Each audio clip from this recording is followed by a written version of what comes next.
It was on. There you go. Found it. Okay. For some reason, the device output was on this weird thing that does not exist at all in anything that I have on my computer. But now, hopefully, the people at home can hear me.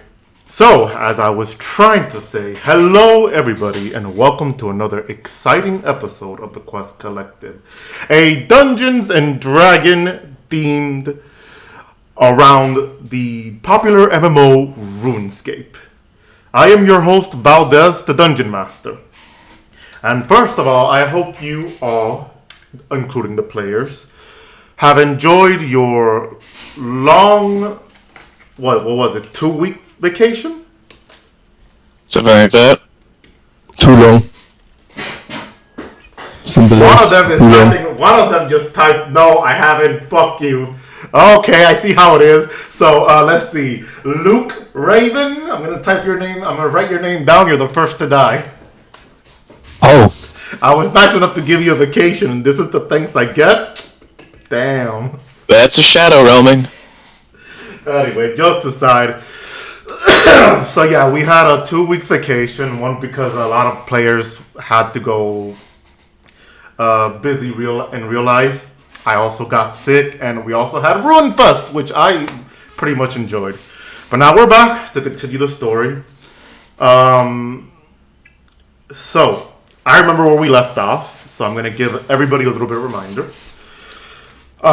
You all have managed to travel to the Wizard Tower to be able to reverse engineer the wand to be able to teleport you to a specific location of the newest hideout for the cult. Or not hideout, sorry, the meetup for the cults and the kidnappers, as well as teleporting to the cult's hideout once you're in a nexus point of teleportation. Returning to Falador in the middle of the night, you were informed of a crime scene, to find out eventually that it was a vampire that committed the crime, who you met during the same time, learning that they could be a potential ally. Thus, the vampire departs before the sun rises, informing you that they're staying in a nearby inn, to where you could give them your name, that you can give the innkeeper the name of the vampire. Does anybody have it written down? Because I kind of forgot about it. Yeah, I did. It's Martina Helsing. Mortina, yes. So basically to give the name Mortina Helsing, and they would inform you where her room is. So as such, I know somebody went AFK now, but is everybody else ready? Yep. Yes. Alright. So just a real quick notice, one of my hearing aids that I used for live streaming this session is malfunctioning, and I don't know if it's finally just gave out or not. So a lot of you have very thick accents, so I'm gonna need some of you to help me translate what another person is saying for my disability. But with further ado, let's continue. Alright. So, as you witness the vampire fly off into the night and just vanish off, you're all just there looking at each other. Thimble, you finally feel the piercing pressure of her sharp claws removed from you. A sigh of relief, you could feel yourself just breathing normally again. Asumi said he wanted to enter and go, responded and go, so are we going to consider her an ally, or should we take precaution before we enter her domain? By her domain, you mean the inn she's staying in. I'm inclined to think the fact that she didn't outright kill me is indicative of nothing. Honestly, she's this side of the south, which means she'll be tough to fight, but I don't know. It's a 50-50 shot.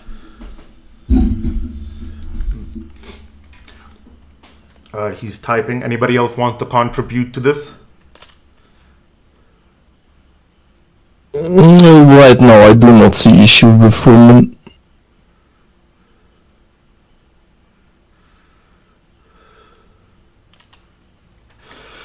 Asumi enters saying, it's just a vampire being here, with what Uncle Mostima mentioned, and with what I know from on Klimdu. This is probably one of the rarest occasions we have. I mean, sure, they haven't killed you, but what if this is some sort of ploy? Could we really trust her enough to consider her an ally for our cause?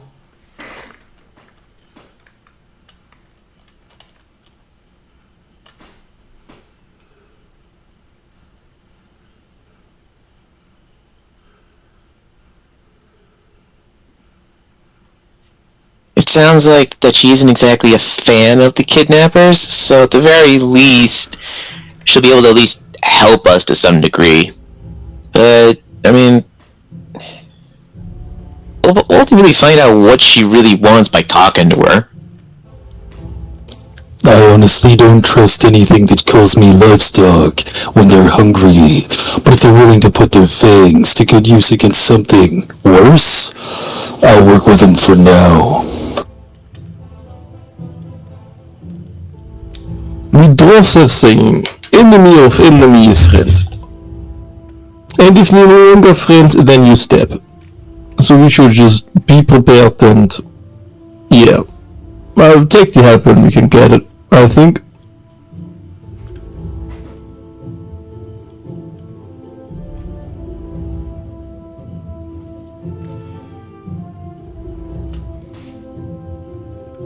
Asumi responds with, then I suppose we should go then.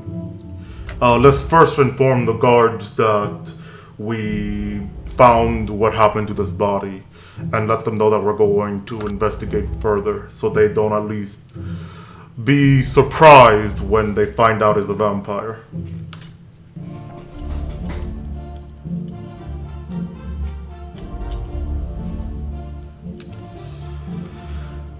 Sorry, assuming it also enters that he goes on ahead and he walks up to the guards. Anybody else wish to do anything else before we continue with assuming informing the guards? Can I go with him? You loot the body? Wait, what? No, he's asking if you could go with Asumi. Oh, yeah, do you guys go with him? You can go. No, Luke just wants to go with him. Oh, okay. Like I said, one hearing aid problem. Alright. Sorry. Alright, so as the two of you are walking towards the guards turns around and go, Sir Knight, what was that giant flapping sound that we heard? Is everything okay?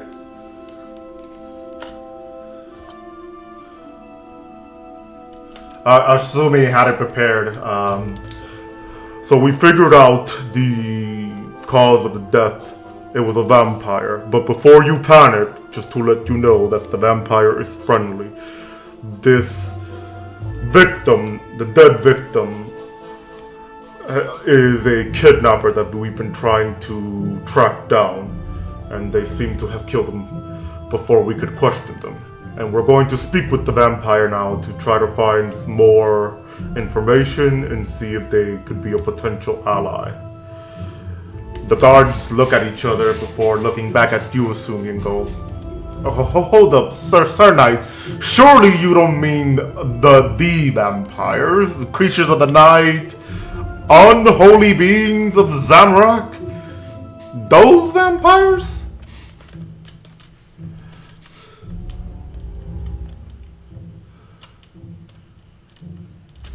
Sumi responds with yes, and by my ranking of a white knight, I am informing you that I will handle the situation with my comrades, so do not worry. They look at each other for a moment and they just shrug, not knowing what else to say. Alright, Sir Knight, if you say so, we'll just file in a report that you're dealing with the situation. We'll probably have the guards carry some garlics around them so they can avoid the vampire and hopefully protect our neck. One of them say that they're holding their neck. They're covering their neck a bit, like just a bit afraid, imagining what a vampire could do with them. Anything else you wish to add, Asumi? Or Luke, if you want to add anything else to say? I'll wait to speak until we're going to regroup.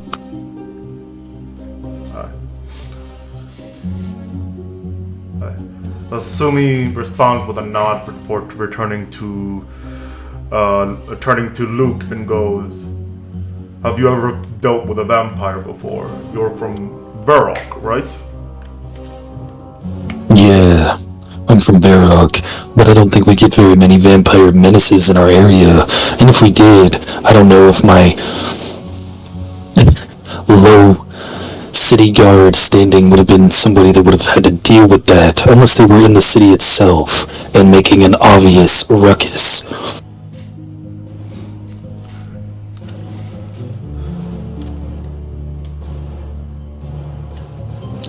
But I have a question for you. Are we gonna have to worry about your order getting involved in handling the vampire after they file that report?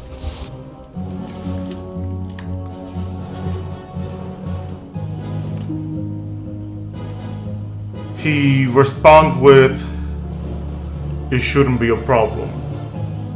At least for now.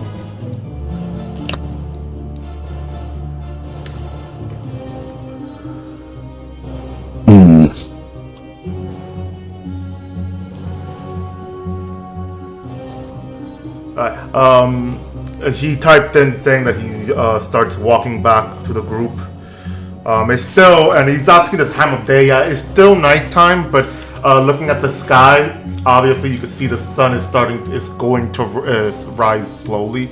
It's because from the color of the sky is now going from orange to like complete dark blue, with the stars being shown.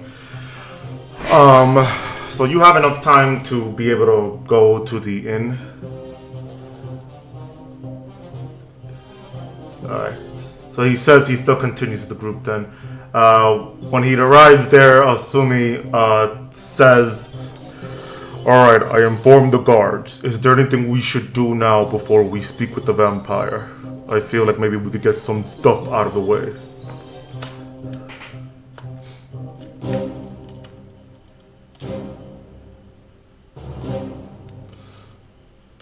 Anybody? Sorry, well, He asked if anybody, Sumi arrived and said that there's enough time for you guys to do something else before you go speak with the vampire. To Mortina, do any of you want to do anything before you go to the inn and speak with her? I mean, there's really not much else we can do. Like, I mean, unless someone needs to do a quick shopping run for stuff. But I think I should be good.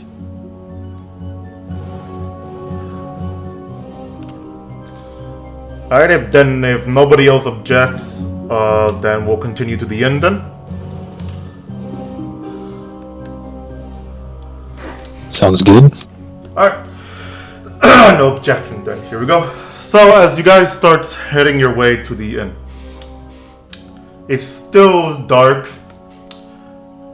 Clearly the streets is a bit dark, but there are lights from buildings, torches from outside of the buildings are lit up to at least light the way. As you continue on, you start getting in front of the inn, which I forgot the name of. Did anybody write it down? Mortina Helsing. No, not the person's name, the inn's name. No, I didn't. Ah. It was some kind of pun name. Yeah, fuck, I could have sworn I had the inn's name somewhere around here, but I do not. Alright, so I'll just call it the Swords Inn.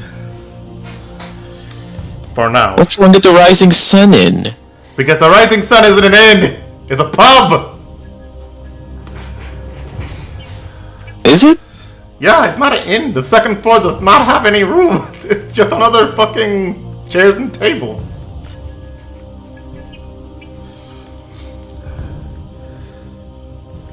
Alright. Okay then. Oh, shit. Hold up. I accidentally opened something. Alright. So, as you guys walk towards the Sword Inn, you see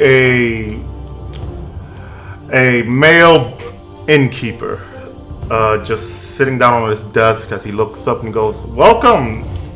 He looks at each and every one of you and sees Asumi and goes, "Sir Knight, are you looking to have these companions of yours a room?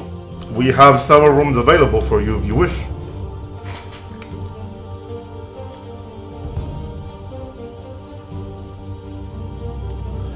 He responds with, "No, we're here to see someone by the last name Helston, first name Mortina." Well, as you say that, he goes, give me one moment. He looks through a lodge, looking through some names, flipping some pages. He goes, okay.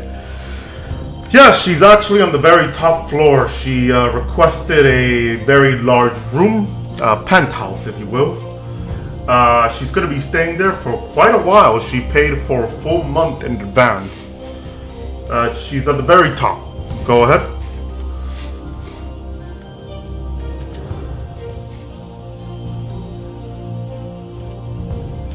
Sumi responds quickly with, "Real quick, does she look trustworthy to you?"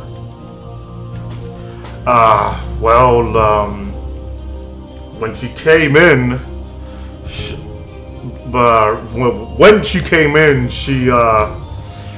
She had a hood covering her face. She claimed it's mostly because of her appearance, which I don't judge, obviously.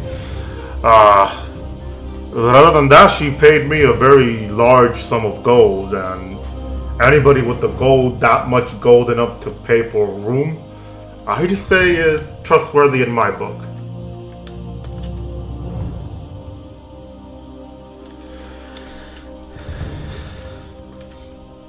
Asumi says he nods, and he just leads the group to the to the penthouse. Alright. As you start walking up, heading straight to the penthouse, you come across the door of the penthouse, and you see it just says a suit. It just has like a large mahogany door. Very fancy looking, obviously. If you want to pay that great for a whole month of somewhere like this, obviously you're gonna want to have something fancy.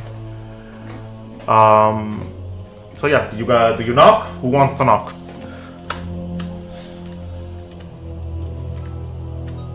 Noah just kind of looks between everyone.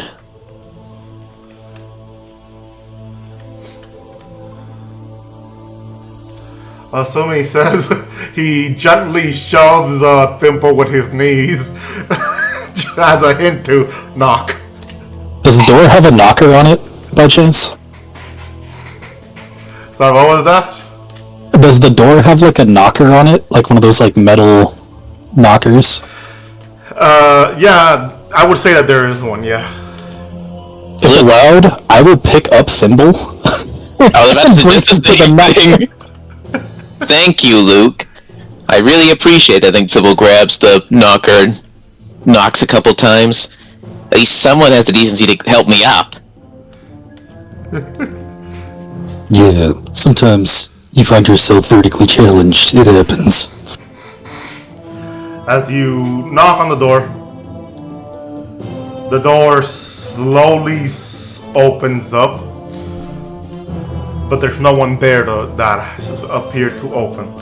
As you look around a bit, straight ahead you see Moritina in a more humanoid form. Instead of her large winged vampire form, she appears more human. The only thing that shows that she's not completely human is her large bat-like ears and her red glowing eyes. And clearly she looks a bit, what's the word? Skinnier, if you will. Almost like she could use a few more meat in her. But clearly you can see that she's very pale as well. Clearly showing a sign that this is a vampire, more humanoid appearance.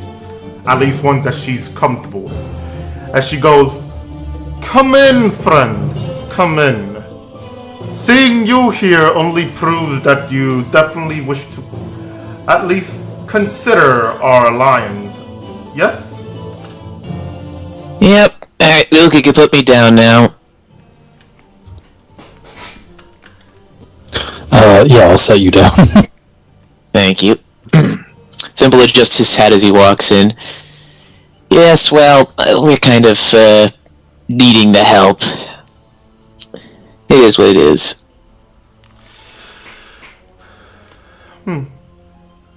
Well then.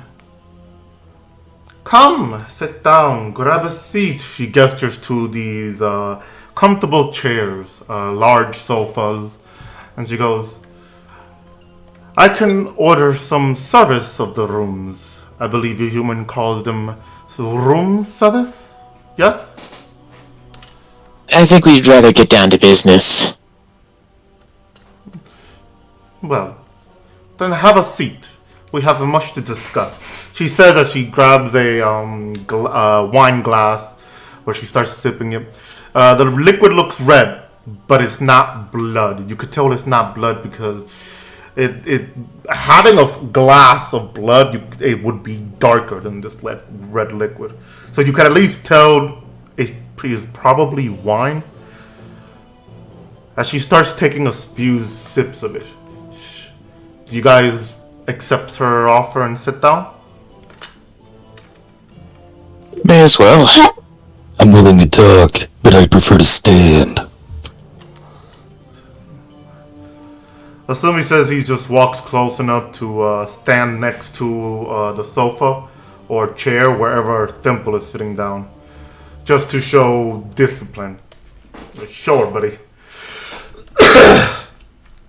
Okay, so as some of you sit down, some of you stay standing up, she looks around and she goes, "So, I assume you have questions before I could share information? Or do you want me to give you what I know first?" Well, I guess you could start with what your interest is in. I'm guessing it has to do with that angel person you were strangling me for information about.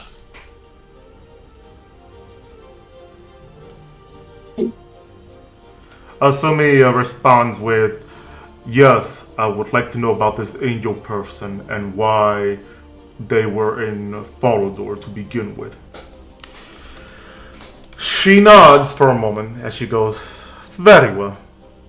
I could share my life story a little bit. Let me ask you this. Any of you, are all of you aware of the history of Mauritania? The conflict that almost happened about a decade ago with my people and those within the kingdom of Misselin?" Something about an attempted invasion stopped by some adventurer whose name escapes me, dropping some magic juice in the well. Ah, so you know your history enough. Good. Yes, that juice was known to revert most of vampires that were turned back into humans, while also changing a trueborn's nature, if you will. I am one of the few individuals that took the potion, wanting to survive, as they say. After all, the world changes around us. Might as well continue with it, no? Well, I am one of those few vampires that came to this region to explore. Under certain laws, mind you. I cannot do harm. If I do, I have to go to prison. But of course, self-defense is a different thing. She looks over to Asumi quickly and goes, "Which that's what it was, self-defense. The foolish kidnapper tried to attack me when I had him pinned down. I gutted him, and I had to drink some of his blood so it doesn't go to waste." She says as she looks back to Thimble, who's gonna talk. I saw you were about to talk. Interesting. So, this angel person, when were they taken? I do not know. All I know is that I have run a blood donation business in the city. You have, what's it called? Verak? I run a blood donation bank there. A blood bank. There you go. I use the blood bank to pay for food as an attempt to give food to the vampires in this region, as well as at least giving the blood to those who medically needs it, like injured warriors as such. So, a charity for both sides. I make my money selling the blood. I also make myself a meal. Even if you're looking to donate, I have the money to give you as well. But on topic where your question, Angel is my business partner, if you will. She's more than that. She is, what's the word? She is my partner as well, not just business. I sent her to Follador about several weeks ago to speak about a building that this city had for lease. I was hoping to acquire a building to have a blood bank here as well, as some of my fellow vampire were looking to expand their living further to this region. But sadly, she has not reported back to me, and it has been several weeks now. I decided to come to investigate it. And being well versed in hunting, I caught her scent on the kidnapper. I managed to get him to speak before he decided to attack. So, I do not know how long it's been since she's been kidnapped, but I can only assume she's been kidnapped the moment she arrived to the city.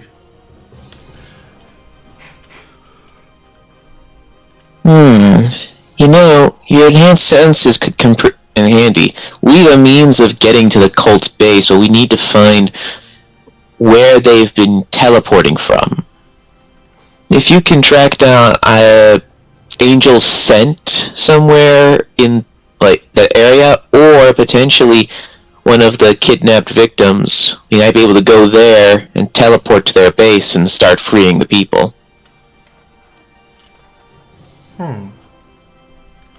That is a good theory. A good plan, actually. I suppose they could do that. But I cannot join you in your adventure. I have a meeting with the building owner of the building I wish to lease. And while I do care about Angel, I have to make sure I get the building. Because if not, I would lose the opportunity to expand my business and help the vampires that are living within this region. But I can help you right now track down the scent. And I hope I can trust you to bring my Angel back. We'll do our best. If she is relatively tough, she should be fine, but we'll have to see whether or not time is... or we'll have to see whether or not we're too late. Well, if you are too late, you inform me. I will not hold the grudge against you. And I will assist you on getting vengeance on those vile freaks of nature that decided to steal. She tries to calm herself down. My companion.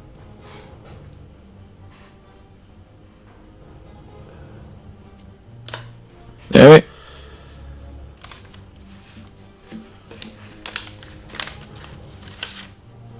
Asumi asks, this blood bank business, is there one in Mauritania as well? I would say so, yes. I would say that Mauritania itself has several blood banks. You see, we have recently discovered the late Queen's vault of gold and treasury. So we are using the money there to be able to give the money to those willing to donate blood. I got this idea, and I decided to expand it out here myself. So at least I don't have a competition at this moment. But do not worry, I also use it for the charity. I give it to charity for those that are wounded. So you don't have to think that I'm being greedy. I do have my own stock of food, but that's just to be able to live. Like you, non-vampires, you have to eat, 3 meals a day? That is how we survive now. If we drink the potion that changes our nature.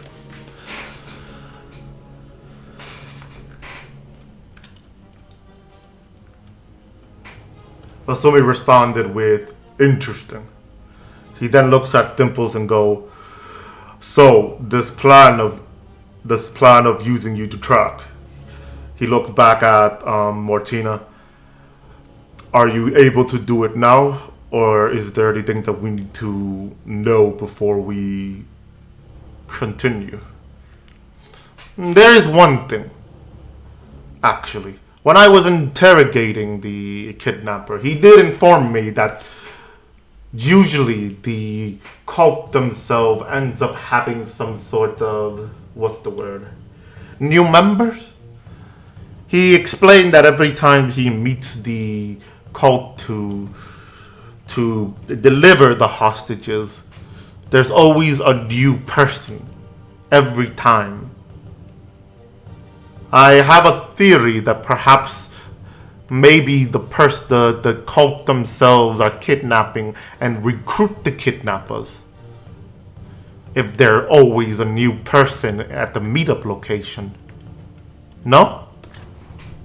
It's either the kidnappers or the people that have been kidnapped, which has disturbing implications about what they do to those people.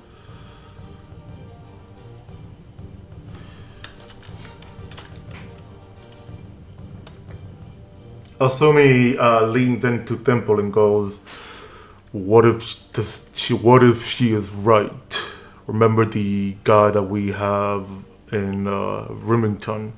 Was it Remington? Yeah, hold up. Was it Remington? Yeah, it was Remington. Yeah, it was. So anyway, continue to what he whispered. Remember how he said he doesn't recall the events and how he was mind controlled? What if that's the situation? What if the members are being mind controlled? Which raises the real question. Who's running this cult and who's calling the shots?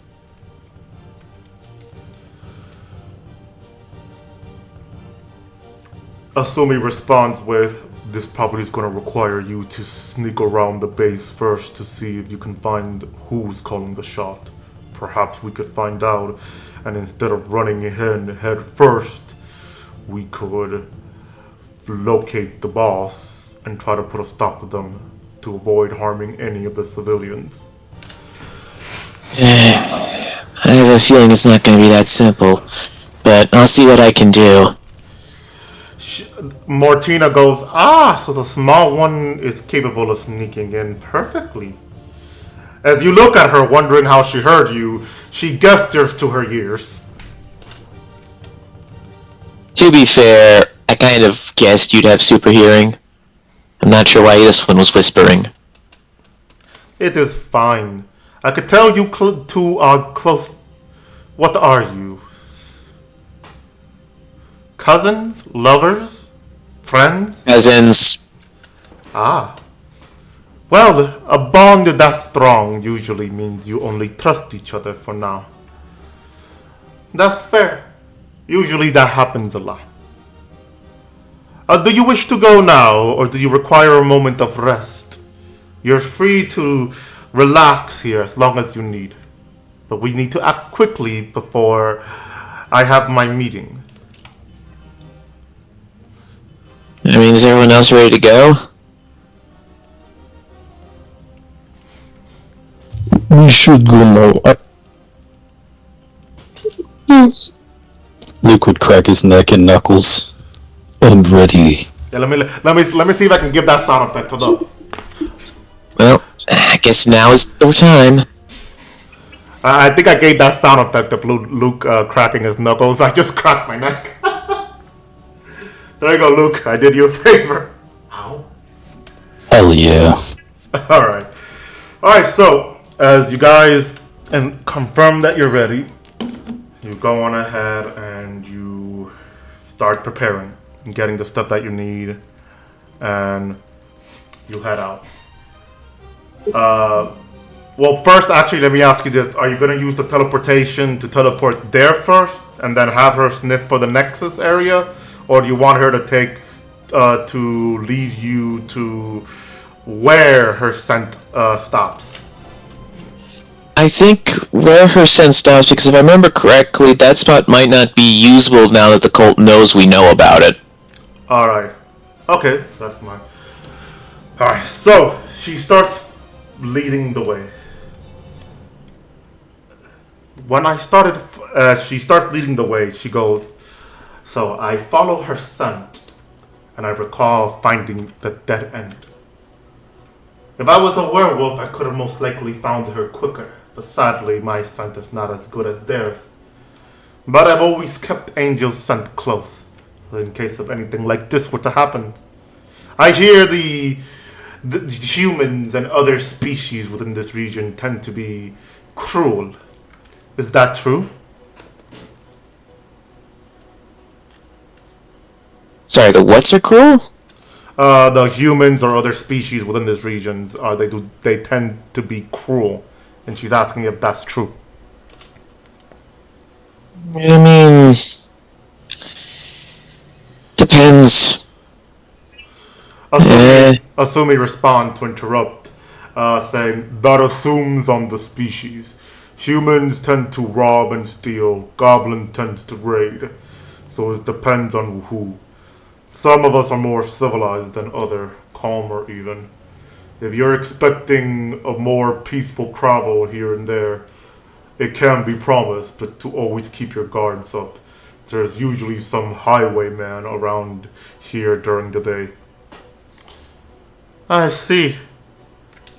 Huh! And the most of you call my kind of monsters, and yet you're out here killing each other.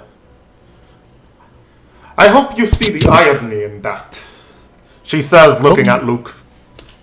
Don't you guys, like, bring people's blood and enslave them, though? Of course we drink blood. And prior we used to drink blood. We always used to drink blood like crazy. It used to be a craving. My kind are predators, if you will. We hunt for prey, and it brings us excitement. But sadly, that had went away when we drank the potion that changes our nature.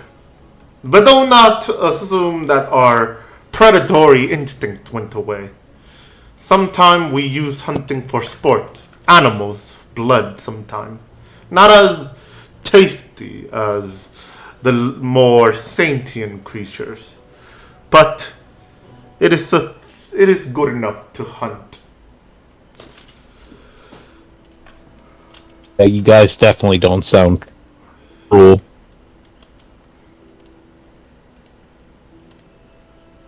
And she asked me if that was ironic.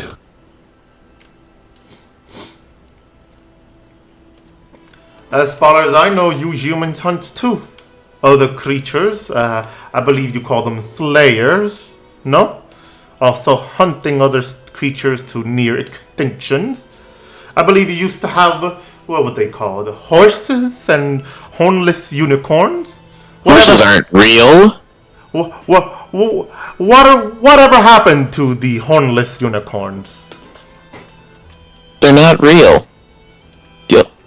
We never had any on the mainland. They only exist in Washenko. And I'm sure the vampires of Vampira have never hunted a creature to extinction either. Asumi responded with, hornless unicorns were real until they went extinct. The humans ate them all. She turns around and goes, do humans not have control of their hunger?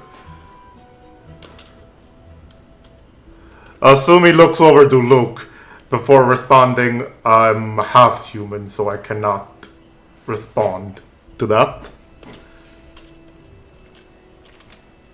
Spike Teeth woman, there is difference between thinking and non-thinking, pray. She says, she looks over to Kazric and goes, I shall keep that in mind.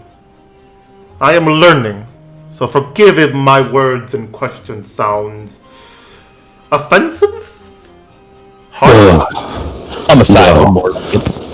I would say we can control our hunger to answer your question, but when we don't, we get fat, and when you don't, people get dead. Bit of a difference, don't you think? I mean, also, humans just have a higher population.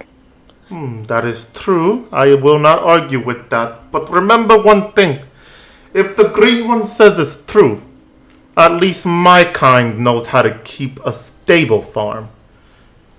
You caused a species to go extinct in the mainland. The difference is why I ask. If you know how to control your hunger, then I suppose it depends on the sort of people. Like these small ones said. Some peoples are different. That makes sense. It's like my species. A lot of them usually try to fight against the potion things decades ago. Eventually, they had to come across it for survival. Not all of them agree. But it is what this is. Now we are here roaming around. The only issue is the sunlight, but no complaint that much. She continues to lead you. Eventually, you make it to the entrance of the cave that you first were in when trying to find the location of their hideout. She goes, the scent was here. I smell that you have been here before too. You failed to locate their hideout. Yeah, at the time they had a hawk spot us, so they didn't show up. A hawk, you say? Then these people are more intelligent than I assumed. Clever, even. Keep an entrance guarded, then. Come. I do not smell any traps or anything. She says, leading you guys down the cave. Asumi asks, so, vampires are living creatures. How long have you been here on Gielinor? You yourself. I know that you guys have a long lifespan. She looks over to you, Asumi, and goes, vampires are very long-living, yes. I have been here since the migrations to Mauritania. I was born during the era where the empty lord Zeros was ruling. Eventually, my upbringing came about when we took over what used to be known as Hollowvale, now Mauritania. So I have been around since the War of the Gods, and I recall everything.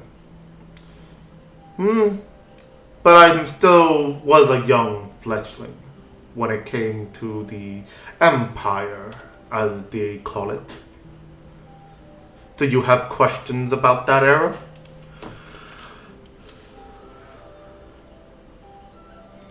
He's typing.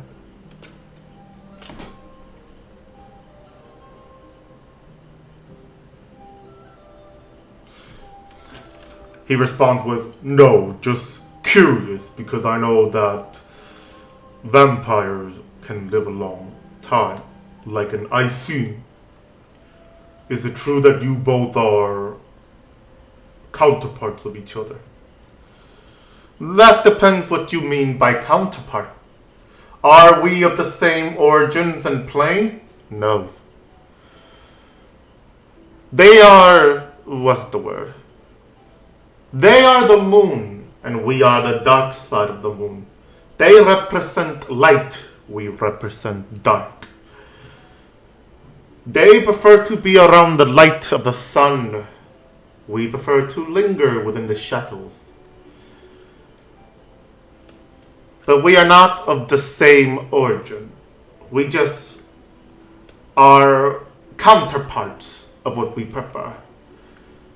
Vampires are more keen to the night than what the Icenes would be. And before you ask, no, it's not that the sun burns us. We are more, what's the word? Do you have any creatures that dwell on the ground? Lives underground, perhaps? Oh, so you're like moles where you're sensitive to the light, your vision. There you go. The daylight bothers our vision. It's too bright. And it feels too warm for us. We prefer the coldness of the night. Icings also have this aura around them that is bright as well. It bothers us. But not enough to just make you think, oh no, we're dying, type of thing. I've read your stories. Amusing and inaccurate, but amusing. She says as she continues to lead you guys into the cave. Anybody else wishes to ask her any other questions about vampire to get yourself acquainted? I have heard that you kill vampire with salt water. Is true. The kill vampire with what? Salt water. Is true. No, that is not true. Well, she says, turning around, any of you have a dagger I could borrow? Negative.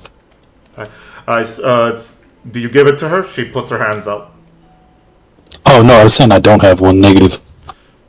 Yeah. I have no dagger, but is bolt throw bolts okay? I was trying to prove a point. I can get cut by any weapon. I can get stabbed by any weapon. I can die by any means. We're not immortal with limitation. We're long-lived, if you will. Immortal in terms of long-lived. We can die by almost anything. But you see, we have a sort of the senses in us. We can dodge attacks quickly and swiftly. Like if you are going to punch me, I can predict where the punch is going to come. A instinct that comes into me, and then I can dodge it. Like I can keep my eyes closed, if you will. But we can die through anything.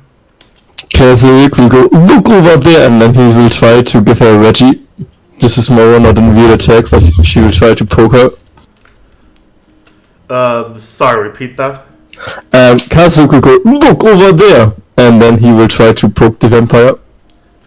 To poke the vampire? Yes.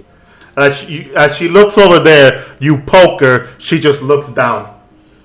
I should clarify, it's more like a danger. You would have to use a weaponry towards that.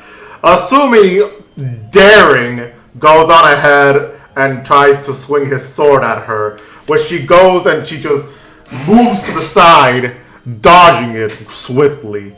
And she looks at Asumi and goes, careful. I would have almost assumed you meant that.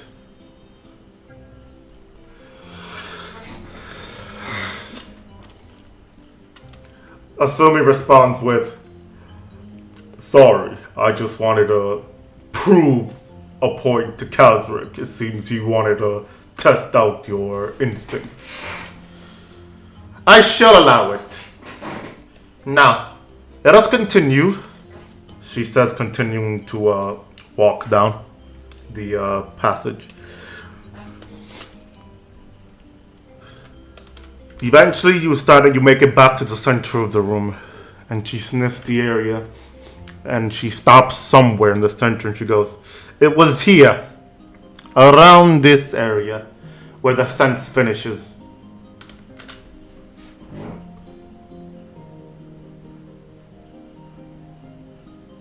Then this is where we come in. I think we should be good now, so thanks. We'll hopefully have an answer about Angel when we get back. I shall hold you to that. I must depart now. I have to prepare for the meeting. I shall see you folks back at the Sword Inn. Good luck, she says as she starts walking to the exit. Alright guys, let's get in gear and start getting ready. Because the second we teleport in, odds are things are going to be a bit messy.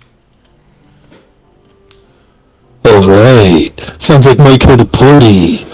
Asumi responds with, perhaps we should do the original plan. Simple, you can sneak in and try to get the layout first.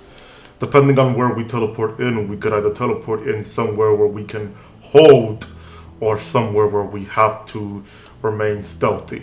And obviously, he gestures at himself. Basically, just wait until I get back. Like, I'm pretty sure so long as you're not ambushing anyone, I don't think it'll violate your code to just sit in one place out of sight.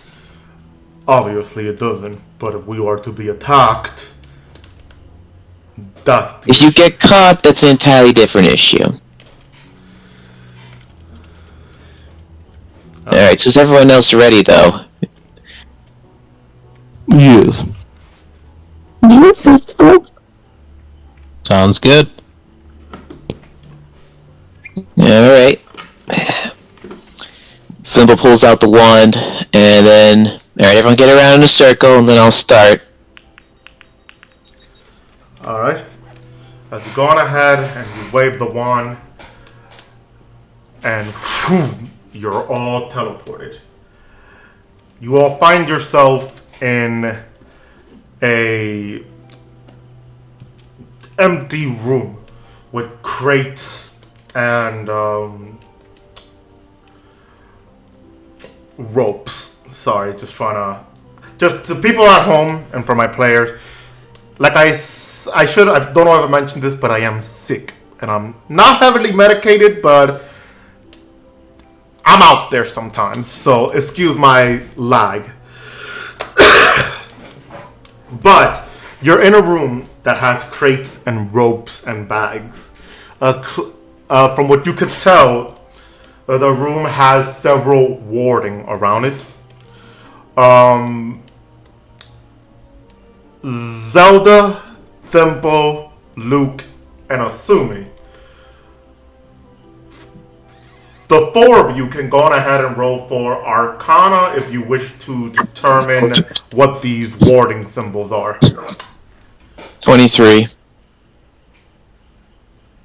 17! Alright. So, Asumi says he'll let the rest of you do it, okay? Luke, did you roll? Or 17. Okay, alright. Those are some pretty good rolls, okay?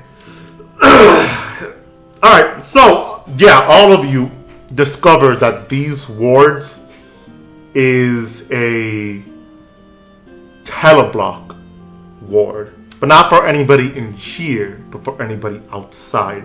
This entire room is meant to be protected from outside teleportation, except for the wand. And the wards are active. They're glowing and just in an energetic pulse. Just vroom, vroom, vroom.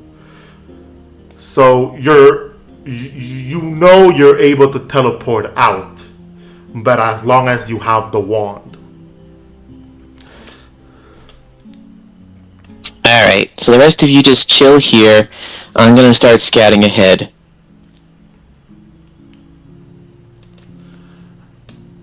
Asumi nods and just saying, be careful. The last thing I need is to save you. He said he typed that wrong, hold up. Okay, there you go. He says, what he meant to say was, be careful. The last thing we need is for me to charge in to save you and cause havoc. Well, we'll find out whether it has to happen. Alright. So, you ready, Thimble? We're gonna focus on you for a bit. Yep, let's do this.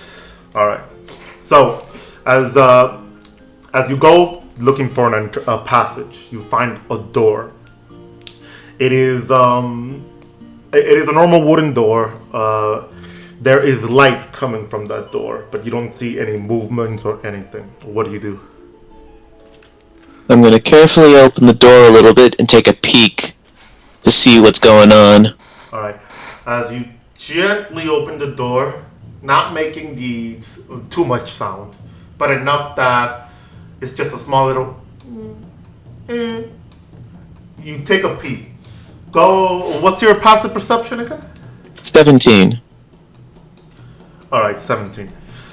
You're looking around, and you could tell that the room is rather empty, quiet even.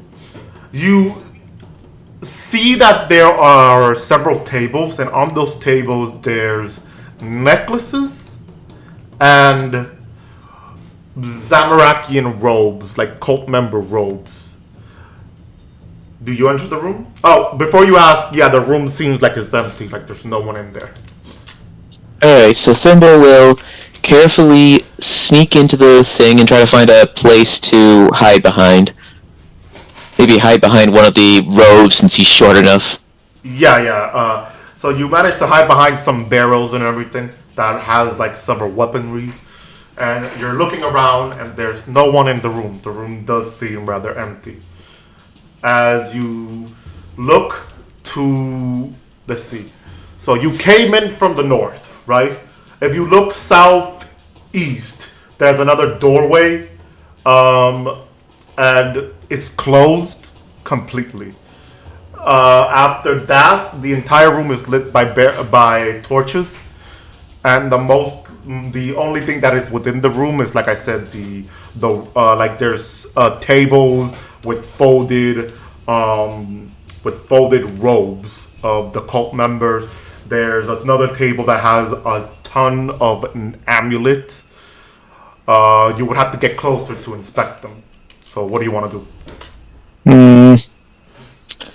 I'm going to go to the table, go under it, swipe an amulet from up top, and then take a closer look at it while hiding underneath the table.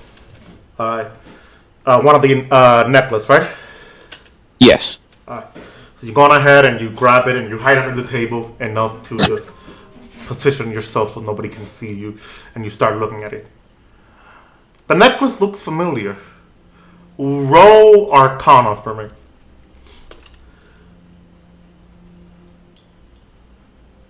Eight. You sense something about this necklace, but you don't sense anything that gives off any familiarity. But the way that the necklace is crafted, you do recognize a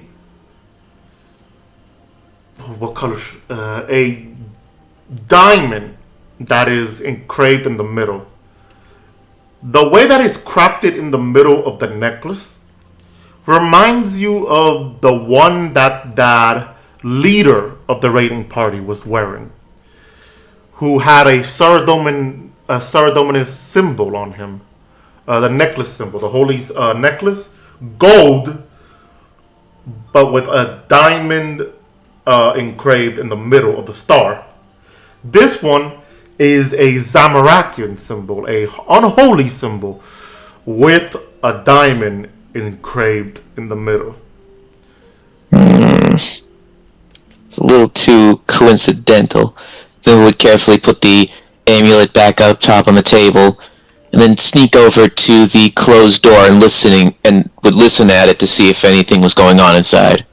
Alright, there I am going to need you to roll a perception check. Natural 20 for 27. Not bad, okay. You get close enough and you put your ear to the door, and you hear some commotions. You hear about one guard saying, in a sort of muffled voice, saying along the lines of, "Alright, this is the newest patch that we have. We have managed to convert them into our cause. How many of those that we not convert?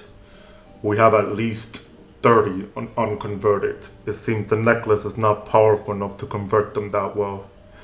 What do we do? Continue as planned. Have them locked up and hostage." Alright, they start moving further away from the door, which you could hear the voice starting to get lower and lower as you heard that much now. And they just continue to moving away from the door. What do you do?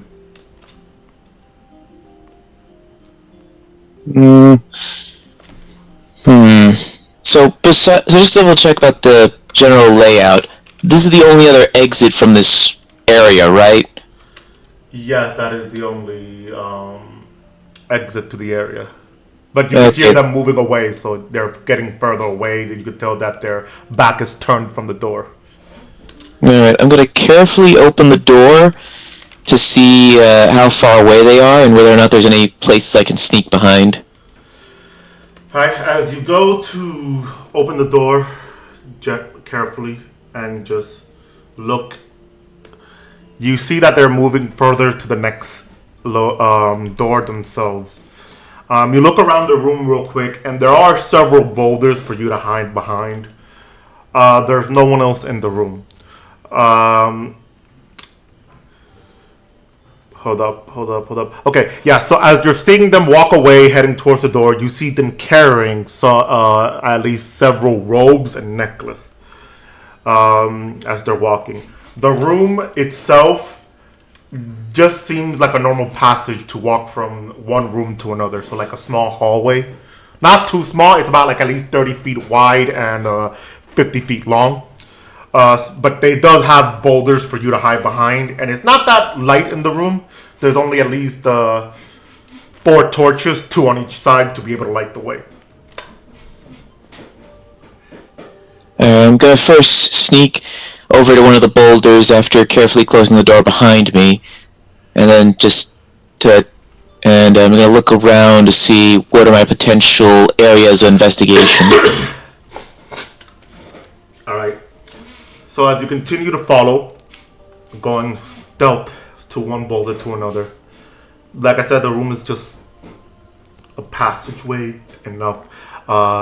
Luckily, because of your distance, you don't have to worry about them catching you or spotting you as they're just talking amongst each other.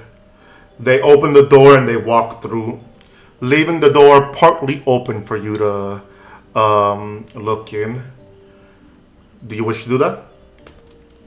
Well, first I'm going to make sure the coast is clear and that I can easily sneak away from there should anything happen. Sure. So you're staying there for a moment, waiting for the coast is clear. With your 17 passive perception, you just stay there, waiting, listening. They move far away enough, and it seems to be clear enough.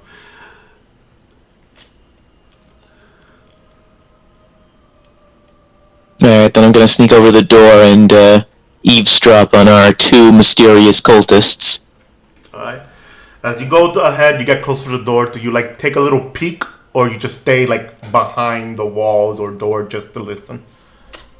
I stay behind the walls and doors to listen. Alright. So you do that, and you hear one of them go, "Alright, well, the boss just wants us to try to convert at least 2 more. After that, we should be prepared to just wait for further order." What is the order, if I can ask? I don't know, that's the problem. Until we know what we should do, we can't do it. We're out here kidnapping people for something we don't know. Quiet. The boss is gonna hear you.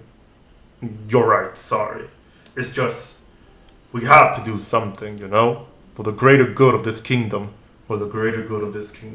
We will. We have to trust the boss. Alright, so these are the 2? Yeah, these are the 2. Let's see if it works. It says that you can hear some, like a small struggle on trying to put a clothes on. Do you take a peek now? Yeah. You take a peek and you see there's 2 captured individuals, 2 males, not females, bounded by ropes, and they're being put a necklace around their neck. Give me 1 minute to make some rolls. Alright, let's hear the clickety clackities. That was horrible. And okay, so you see the first one that they put the necklace around. You can see him going, "No, get this off me! I'll never join you!" Silence. The sooner you accept it, the clearer it will be. The amulet starts glowing before the guy just continues to struggle, eventually gives in and goes, Brothers, I am honored to be welcomed to the cult. He bows. As they bow to the newest recruit, quote unquote, they turn to the other hostage and putting the necklace around him, who you can see is putting up more of a fight in willpower.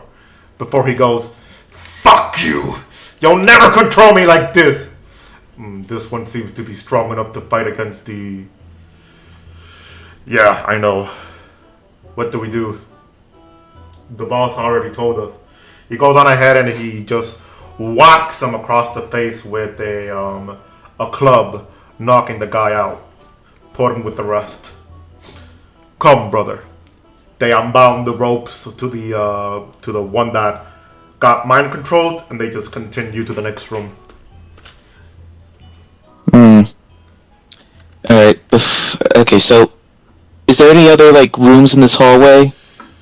I should clarify. So as you look a little bit closer and they finally leave the room, right? So when you get a better view, there are two other doors. The room that they left to is going south. There's one west and another one northeast. You could check on them. Do you wish to check on each one of them? Well, I meant more the hallway that I'm in right now. Well, the one you're in, no, there's no other room that you can go to. It's like just a one straight hallway. Alright, so you said they went to the south one, right? Yeah, the one that they went to is south, yeah. Okay, so I'm going to go to the northeast one then. Alright, so as you walk out and you look northeast, you see the door. You walk over to it, what do you do?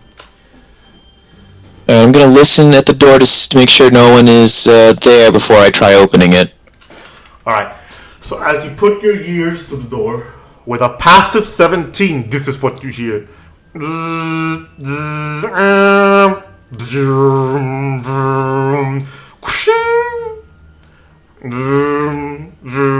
Mechanical machine, like almost like mechanical machine grinding and turning. Alright, I'm going to carefully open the door a little and take a look. As you carefully open the door, you look and you see a machine moving necklaces towards a what you could tell seems to be like some sort of device that is shooting out some sort of lasered energy to the necklace and moving it straight towards the crate, while the crate is being transported to another room. Okay, I'm going to...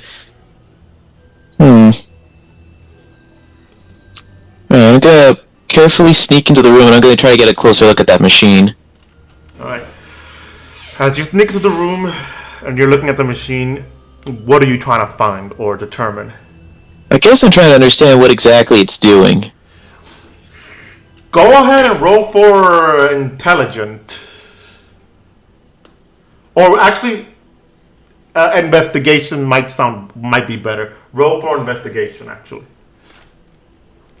14. 14. Alright, so this is a very odd machine. You have never seen anything like this before. As a gnome, you look around and you don't see anything powering it the way that you would assume this type of machine would be powered. As you're looking to see what it does, you could tell that the machine is moving these crafted necklace, the unholy gold necklace, towards this laser shooting device. And you see the laser shooting device shooting at the necklace, which makes the necklace glow and seems to be magical now. As you move to look closer to this device, I need you to go on ahead and roll for Arcana for me. 17.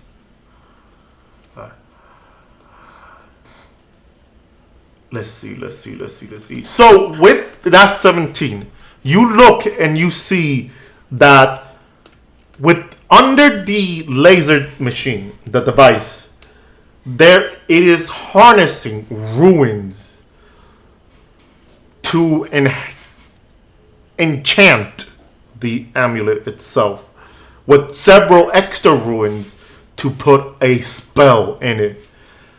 The spell that you could tell is a little bit advanced, is a little bit more advanced and unknown to you. But from what you have seen so far, it has to be a sort of charming spell, a mind control spell.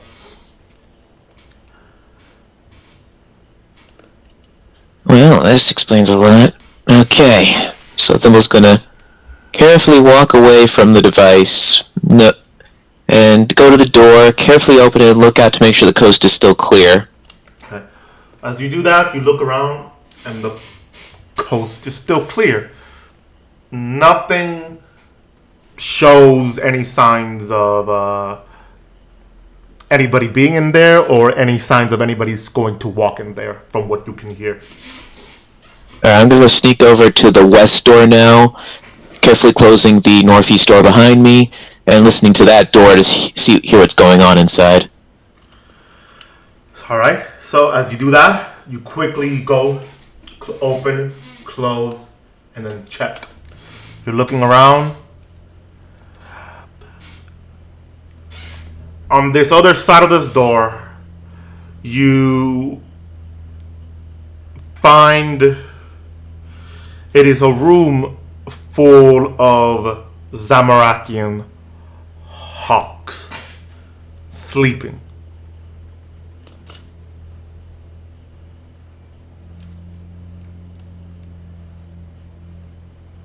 You heard me, or do I need to repeat that?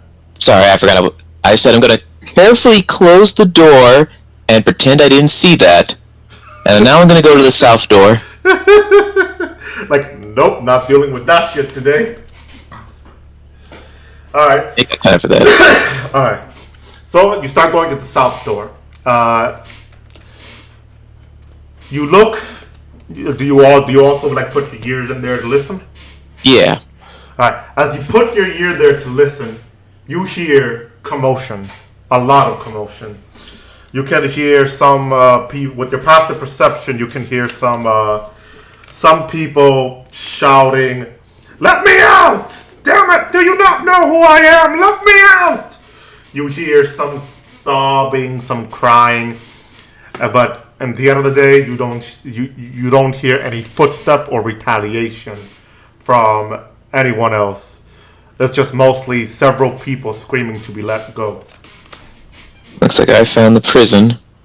Alright. Thimble is going to carefully open the door and sneak inside, and then try to find a little place of cover to observe what's going on. Alright. As you do that, you open the door carefully, and as you open the door, you see that it is a very large room for prison. Like it's basically a prison room. There's cells all around the room, basically connected to each other, connected to the wall on the very east end and west end, and it's like a very long passage going down the door to the south. You do see that there is several crates put around the prison room, and they're good enough for you to find cover. The closest crate to you is right there, so as you go and find cover, you're hidden there. As you look up real quick, you do see that there are some guards patrolling the room. What do you do then?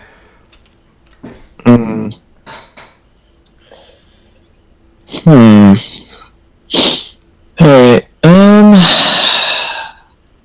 this is the hard part, figuring out how to get past them. Question, do these guards have amulets around their necks?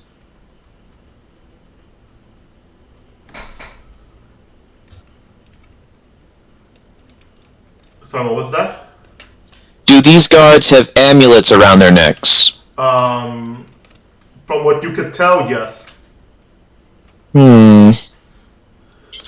Is there any point in their patrol that they end up being alone alone. So yes, so just to clarify, there are at least 2 guards. So from what you can see, what they do is that they walk. One walks east, the other one walks west. Then one walks south and north, and then they walk west and east, and then they meet each other in the middle of the room before talking to each other for about a minute before going back to their patrol. Sometimes one takes longer than the other, that one of them just waits in the center of the room. But it's almost like a pattern loop that they follow just to ensure that they don't miss anything that they're looking through. Alright, so just to make sure I understand the format of the cell. So there's a center point, and then I assume there's like cells on 2 sides and a little hallway they go down, and then they... Yeah, so, right, and so just to clarify, the way that the prison room is laid out, there's one hallway that you could see down, which is the center hallway. There's a hallway in the left and on the right of you, so they can be able to move back and forth from that. Like, it's a large prison room. I just don't know how to explain it that well. But there's 1, 2, 3. There's 3 walking passageway to see each cell. Okay. Alright, I'm going to... Okay, once the guards are in the center and they're talking, I'm going to find a hiding spot on one of the guards' patrols, and when they come by, while I'm still hidden, I'm going to try to steal the amulet from around their neck. To remove to do what with the necklace around the neck? Sorry, because I had to cough. Remove it. Steal it, basically. Alright, so you have to decide left or right, then. Alright, I'm going to do the... Well, I'm going to do a taunted and do the left one. Alright, So I'm going to find a hiding place along their route while they're talking in the center, and then once he's coming around and his back is turned to me, I'm going to try to swipe the amulet. Oh no, I already heard that one, but I'm just saying which passage do you take, but I got you. So you go on ahead and you go to the left side of the passage, to the left passage, and you go around there and you hide on the spot there. Once you're hiding there, I need you to roll for stealth for me. 18. Alright, so you manage to hide there, avoiding prisoners from seeing you. As you start seeing the guards walking and patrolling, eventually they walk towards your location. You can tell that they're about to pass you as you hear the footstep coming in closer and closer. The way that you're hiding is really perfect, that you don't have to worry about him seeing you. And eventually he starts passing you to where his back is turned from you. I'm going to... You said you want to try to slash the amulet from his neck. Yeah, steal it. Yeah. Let's see, how tall is he? Okay, yeah, you can do that. Just go on ahead and roll for hit chance with your dagger. I was going to try to steal it, so I thought that'd be sleight of hand. Steal it? Okay, cool. You can still do that, sure. So go on ahead and roll. I could just... Yeah, I could attack it with my short bow. Okay, yeah, but if you're gonna steal it, you can go ahead and roll for sleight of hand. Because you're able to, yeah. Alright. 12. 12.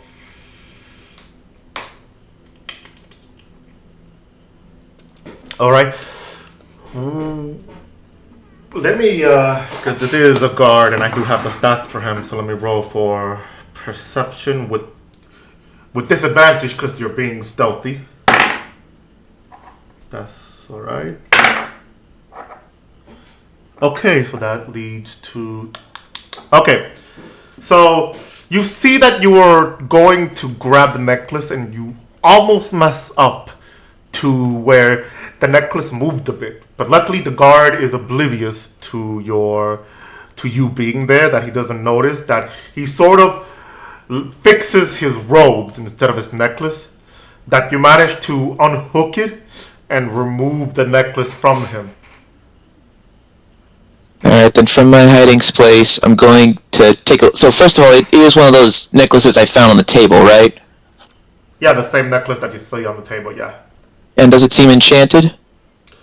The one on the table has... No. The one I have now. Oh, yeah, it is enchanted. You can see it's still glowing, and it's just pulsing with some energy. Alright, then from my hiding place, I'm going to... Hold on one second. Alright, I gotta get the spell magic at some point. Alright, I am going to pull out my dagger and attempt to stab the diamond. Alright, you do that pretty easy. You just put the diamond on the floor and you just... It shatters. And the guard stops midway before you see him just daze a bit and holding on to one of the barrels. He looks around and goes, "Well, where am I? Why am I wearing this ridiculous thing?" Alright, I'm gonna sneak up to the guy and say, "Come with me." He turns around and goes, "What?" He looks around and he crouches down and he just follows you for a bit and goes, Alright. "Who are you?" I'm gonna help you get out of here. You've been kidnapped and brainwashed. I'm gonna need you to hide here for a bit. And then I help him to the hiding place and just help him get hidden. He goes, Alright. Shit, I remember being mind controlled. My head hurts. Take some time to rest. Just stay hidden, stay quiet, and just try to gather your thoughts and whatnot. I'll be back later. That's it. Okay, so then once I leave him, I'm going to try to sneak over back to my original hiding spot back at the start, and I'm going to observe to see what the other guard is doing. Alright. Go ahead and roll for stealth with advantage now that you're basically more alone, sort of alone in the room.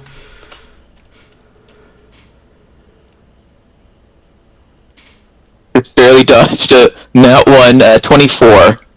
Alright. That's not bad. Alright, so... Sorry. So, as you go on ahead and you just stealth your way through, sneak your way through, hide behind cover and cover, avoiding even the prisoners to see you, knowing that they probably won't let you stay hidden. And you're doing a pretty good job of... that one choked me. I read that. That one choked me. You go on ahead and you look over and you see the guard just walking up towards the passage in the middle before he looks around. Seeing that he doesn't see his friend, he goes on ahead and he just leans on the wall facing the facing the western passage, which is your right passage, of which is your right hand. So then I have to ask, do I have a clear shot to hit the amulet's diamond? Yes, you do. There's nothing blocking the way or anything, and you could see the chain, I guess. The fabric that holds the necklace. You could see that, and yeah, you could see it, and you could probably shoot it to remove it. Yeah, I was more aiming for like the jewel itself. Yeah, that you don't have a clear view of that, no.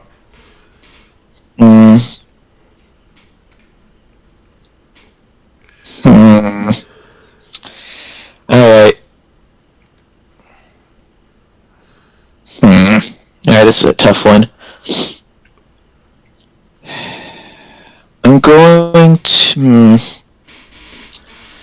What do you guys think? Should I take the shot? Take a shot on what? I'm sorry. I'm trying to think if I should take a shot at the amulet to unbrainwash this guy. But it sounds like I can't get a clear shot of the gem, and just I could slash the cord around it. But I don't know if that will actually, like, remove the brainwashing. Asumi entered saying, to help you out, he did enter saying that when you took off the amulet from the guard, it didn't unbrainwash him. So that might alert him. Perhaps you can use the other guard as distraction to make him turn around. Alright. I'm gonna wait for a little bit first to see if this, if the active guard is gonna move about. All right. As you wait a little bit, the other guard, you can see the other guard is growing a little bit suspicious as he's looking around now, and he does turn around, looking at your direction, trying to see if he can see the other guard. What do you do? From the way that he's looking, you do have a clear shot at the amulet, but it might hit him also. So you're gonna have to be very careful with this. And so, a clear shot at the amulet's diamond, or just the amulet itself? The diamond itself, the diamond. Alright then, well since I can't move, I'm gonna use steady aim. I mean, I can use steady aim to give myself advantage for this, right? Yes. Alright, so then I'm gonna take out my short, but hold on, how far away is he? Let's see, from where you are, from where he is, I would say he's about 30 to 35 feet away from you. Alright, perfect. I'm gonna take out my short bow and use advantage to take a shot at the diamond. Alright. Alright, so I'm gonna need you to go ahead and roll for... because you're gonna try to hit the diamond. Go ahead and roll for hit chance. 20. Oh, that is a hit. Alright. So, as you're going ahead and you're trying to aim for the diamond itself, you quickly come out, aim, and shoot as quickly as you can. As the guy sees you for a moment, he's confused before it hits the diamond, shattering enough. And thanks to the gem, to the necklace itself, the diamond of the necklace itself being a diamond, obviously it does shatter the entire necklace and only penetrates him enough that he just falls back. But thankfully it doesn't pierce him. It just penetrates to the armor and a little bit of the robes. But after that it just kind of just leads him like with a small little bee stung stab, if you will. Where the guy falls back and he's like, oh, ow. Alright, Thimble puts his bow away and rushes over to the guy and is like, yeah, sorry about that. Kinda gave me no choice there. What? Who are you? Ow! Thank you? I knew it was being mind controlled, but did you have to shoot it? Unfortunately, you were looking my way and you weren't coming in a way that I could just snatch it and destroy it like the other guy. It was a risky move, I'll admit, but it was worth it, I guess. Alright. And then he helps the guy up and tries to escort him to a nice little hiding spot. He follows you up. You help him and he follows you. Some of the guards do see us, not the guards, some of the prisoners do see you as they're looking at you and they go, one of them goes, hey, can you let us out here? Please, let us out. Come on. Yeah, just give me a sec, alright? Gotta make sure this guy's out of sight. Fuck that, let us out. And one of they're all like, shut up, he's trying to help. No, we need to get out now. And you're gonna have to persuade them now to like. Alright, so listen, I got my friends waiting for me back there.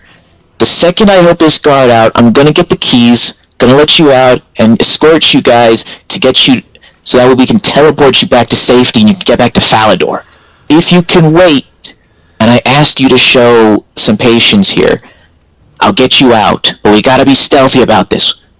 The way is clear right now, but if we don't play this carefully, you're gonna get caught, I'm gonna get busted, things are gonna go to hell. So with your words, I don't know if you were gonna still continue, but once you're done, roll for persuasion with advantage.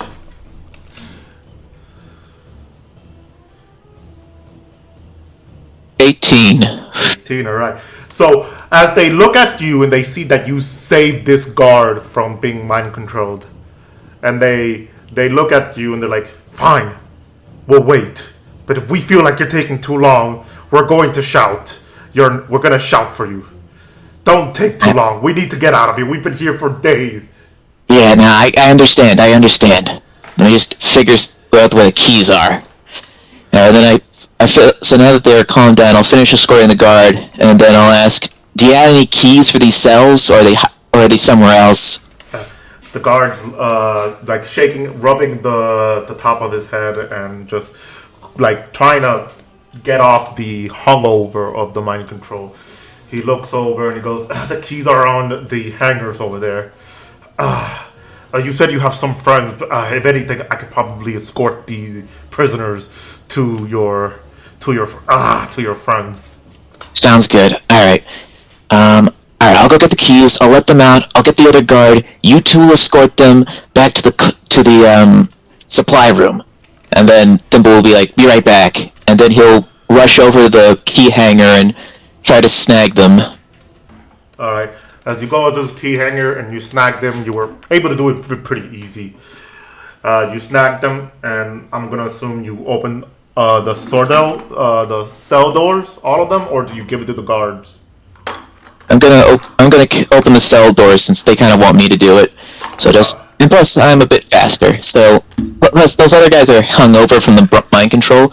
So I'm gonna go around, unlock the doors, and I put my finger to my mouth to indicate to stay quiet. And then eventually, once I'm done unlocking all the doors, I'll get the other guard that I first freed. And then once I have everyone together, I'll go, all right, you two escort them to the storage room at the northern end of the complex. Avoid the avoid the two doors that are fully closed, because one's got a machine, one's got hawks.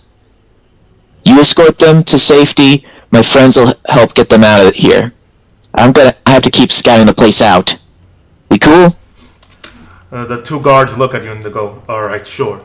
Just to let you know, these are just a few of the prisoners here. There's other compounds.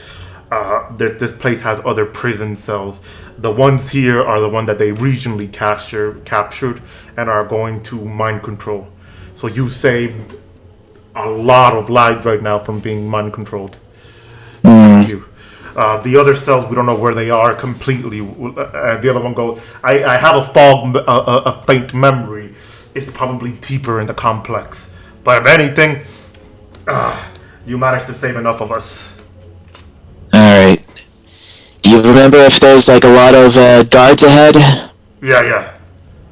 Alright. If they are a lot of guards, once you get to my friends, tell them that once they're done getting everyone out, to meet me here. I'm gonna scope things out. Alright. Be safe. What's your name, rescuer? Call me Nomos. For right now, that'll have to do. Sure. Thank you. They go on ahead and they turn around and they just start escorting the people to the location. Which I will... I will do that side of the role playing in a minute. Thimble, to continue with you. So do you continue to try to scope out the rest of the area? Yeah, I'm gonna look for the exit and to continue further into the complex, and then I'm gonna keep watch over it from a hiding place to make sure nobody shows up, and if anyone does, I ambush them. All right. Sorry. Can you repeat what the plan is again? Because Alright, yeah. So I'm going to find the door that leads further into the complex, like where the rest of the cultists and prisoners are. Right. And I'm going to find a hiding place by that, so that way I can keep an eye on it and ambush anyone that tries to come in. Like if they have an amulet, I'm gonna probably try to steal it and break the dime before they can alert the other guards. Alright. So checking that exit first. There are several crates and areas for you to be able to hide near the exit to just keep an eye out if anybody tries to walk through that door. If you just to make sure, if you are checking on the other side, you do listen and hear several footsteps, but not coming towards the door, more like leaving the location of the door, not going like opposite way, but like moving further away from the door. You do hear something with your passive perception. You do hear something about the boss having a meeting with several others. And with that, is there anything else you would like to do? No, I'm just gonna wait for the others right now. Alright. So, meanwhile, for the others then, for Barra, Asumi, Lou, Kazarick, and Zelda, you guys are waiting for Thimble. A few minutes passes as you start seeing some civilians walking through and some what looks like some Zamarakian people wearing, the outfit.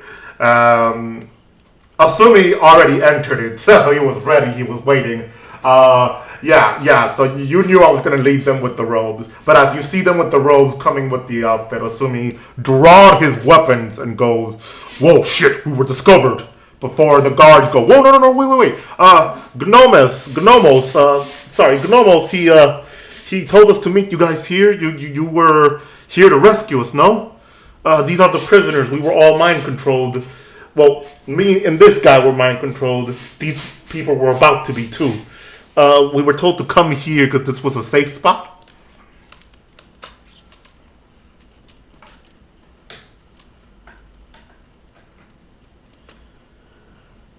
Asumi says he sighs and goes, "Nomos, really? Yes, we're here to rescue you. Come in here and stay behind the crates. Give me a moment." He looks over to the rest of you and goes, "Alright. So I'm guessing one of us are gonna have to stay here then?" I can cast invisibility on some of you. Sorry, what did you say for me to be able to hear? I can cast invisibility spell on some of the players.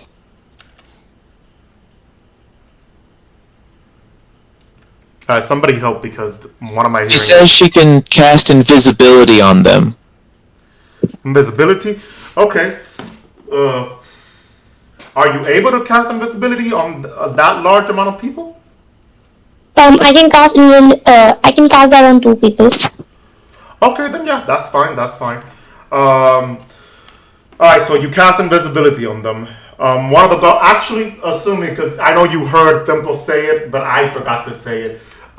You are informed that that Thimble wants you guys to meet you over there. Because Thimble Asumi asked me, "Did you say it?" Because it could be that, no, I didn't say it. I don't think I did. But the guard does tell you to go, that Asumi wants you to meet them further ahead. Which then, after casting invisibility on them, Asumi just then asked, "Is everybody ready to go meet Thimble?"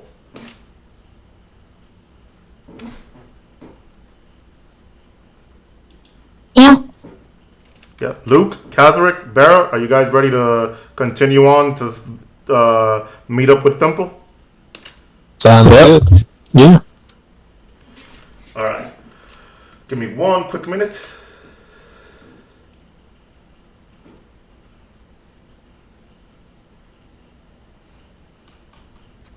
I just gotta make sure of something. Hold on.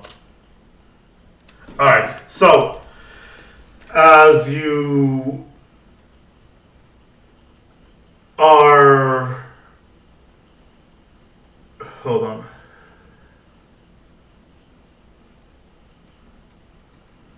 Okay, so as you all get ready to leave, the guards wish you, the prisoners, sorry, let me change their name now. The prisoners wish you luck as you guys continue to head forward. Finally making it to where Thimble is. Thimble, looking for you. Nobody has managed to enter the room yet, but you do hear the others arriving. Alright, so I have some good news and I have some bad news. So the bad news is that our fears have been confirmed. A lot of the cultists are wearing these brainwashing amulets. If you can break the diamond on them, it undoes the brainwashing like I did with those other 2 guards. But... and the other part of the bad news is just the rest of the prisoners, the ones they can't brainwash, are being held further in the complex. So I wanted to regroup and see if now would be the time for maybe a frontal assault. If we can focus on simply disabling those amulets, we might be able to save more people that way. I can cast invisibility on 2 people, and those 2 people can, destroy the amulets. Yeah, that could work. So I guess the stealthy of us should probably be doing that. So besides me... Assuming response with a frontal assault could work, but considering that there could be a lot of them, an alarm could be raised, we could probably find ourselves captured. True. So he entered again, so the question is, do we continue just to investigate, to at least gather enough information to maybe then have Falador's White Knights come in? I worry they'll just go for the knee-jerk reaction of attack and ask questions later. Especially if we want to save this angel for the vampire, we may need to just do this all in one go. But I mean, this is a group effort. I'm open to other ideas.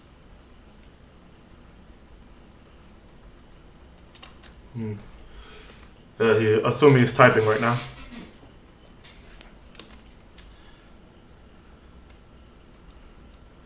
He says, just to have a good conscience, I want you to scout the next room and see if you could at least find anything else.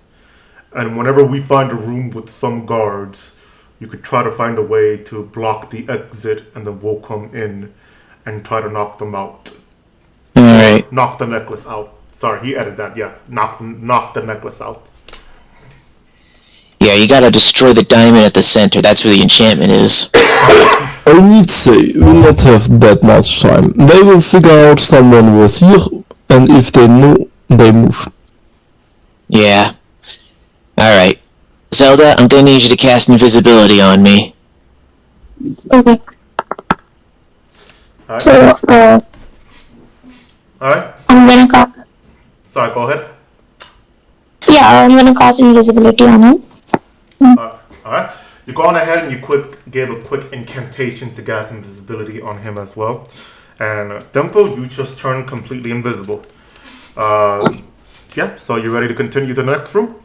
Yep, I'm gonna carefully open the door and sneak through and carefully shut it before continuing to find I'm still gonna find a hiding space just because I'm invisible, not completely silent, so gonna do that and then scope out the room. Yeah. Alright, so you go on ahead and you open, close, you look around. You give yourself a moment to adjust yourself to the room setting.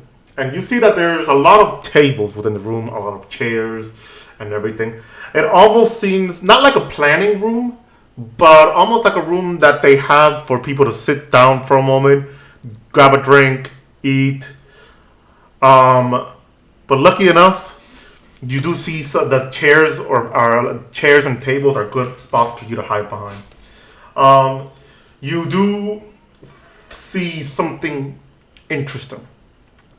On the very end of the room, you do see a more leader-like cult member. Basically just reading through a scroll. He's sitting on a table reading through a scroll.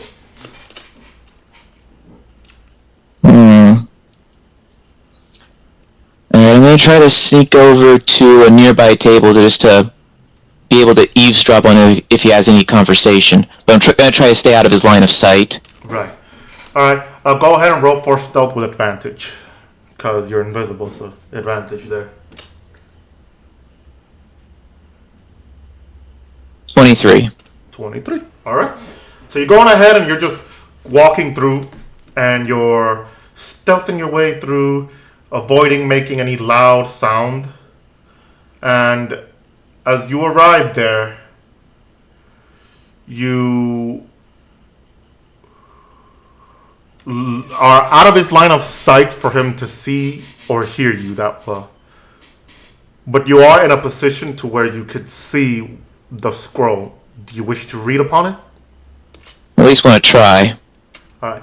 So yeah, you'll try to read the scroll. You manage to like just position yourself enough that you're not tiptoeing, but like you move yourself upward just to read enough of it.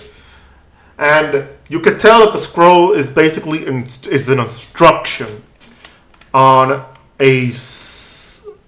not a summoning, but more like a magical communication spell. The cult leader member quickly closes it and goes, damn it. Once again, I have to speak with him. Fuck. He goes on ahead and he grabs something from the table, which seems like a pouch, and he starts walking to not the southern door, but a door next to it, which is southwest of it. He starts walking that way. Alright. Okay, so I'm going to try to follow behind him so I can try and listen at the door to his conversation then. Alright. As you do that... By the way, as I'm doing that, how many guards are in this room? There's at least 2 of them just guarding the...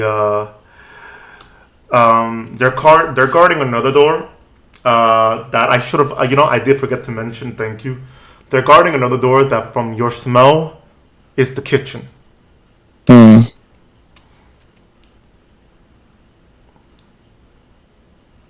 Alright, so then I'm going to continue following the cult leader, and once he closes the door, I'm going to try listening behind it.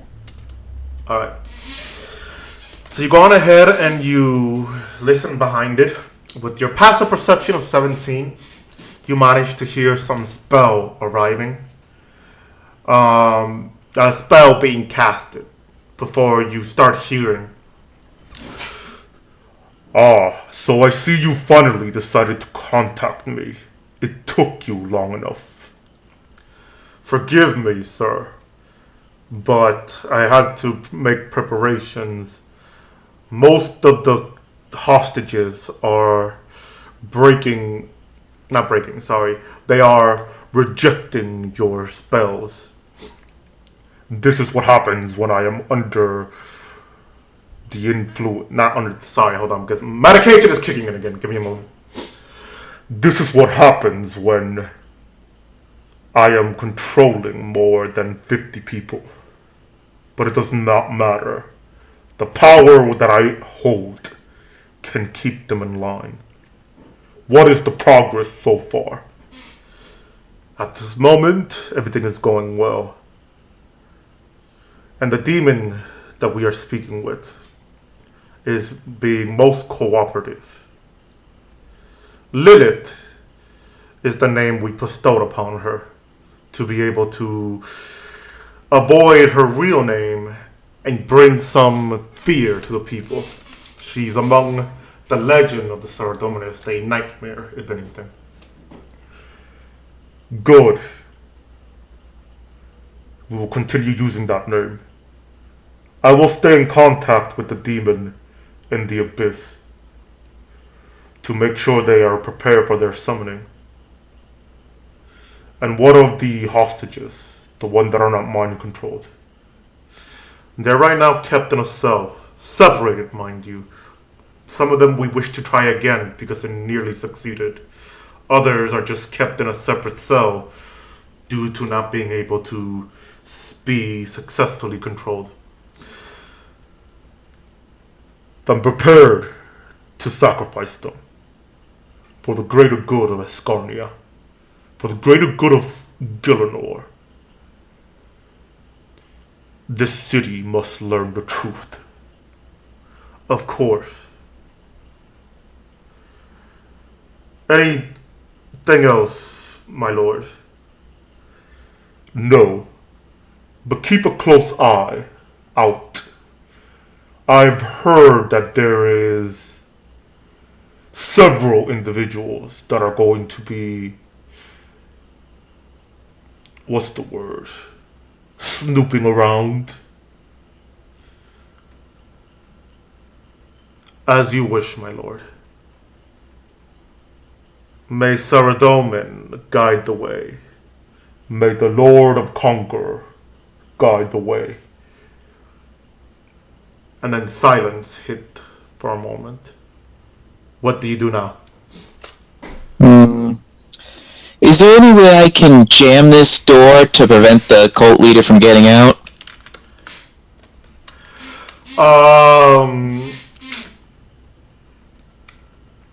You could use a chair and just right there. Yeah, but the guards will see that. Probably. So no, there isn't a specific way for you to jam it. That would probably get them stuck there.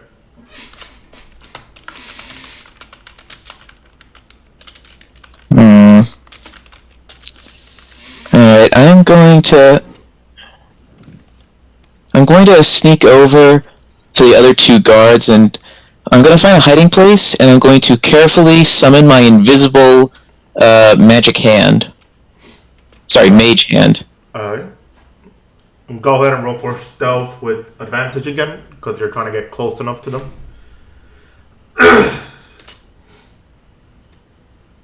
26.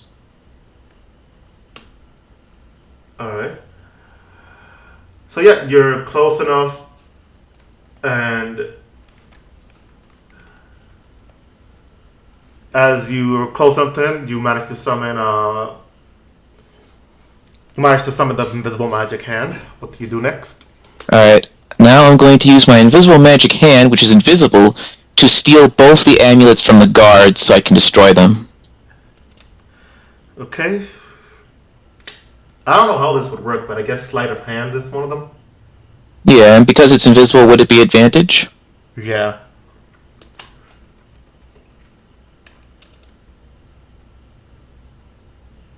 $15. Alright, so I'd say that works. The amulet managed to successfully do that, removing the necklace from them. Yeah, alright, once that's done, I'm gonna destroy it. Once the necklaces are with me, I'm gonna destroy them. And then, as they're getting all woozy and stuff, is the cult leader still in his room? At this moment, yes. Alright, then I'm gonna sneak over and use a door to block him inside. Alright, so as you do all that, the guards just feeling woozy and like, what's going on? What? Who helped us? I don't know. I'm confused. Alright. So is the cult leader's door blocked? Yeah, that door. I should also mention that, yeah, you managed to block the door with a chair, yeah. Alright. So now I'm gonna go over to the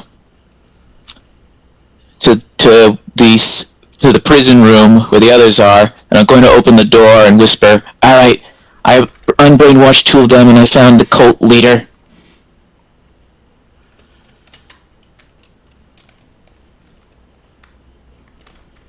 Asumi responds with, "Oh, you worked rather quick." Yes, well, let's not waste it. Alright, and then once I come back in, I'm going to get another chair and I'm going to block the way into the door to the kitchen. Yeah, you're gonna go to the kitchen? I'm going to get, I'm going to get another chair and block the door to the kitchen. Oh, okay, so yeah, that works too. As the rest of you walk in, you do see the guards who just feels dazed with the necklace on the ground broken, and they look over to you, goes, who are you folks? Who are you people?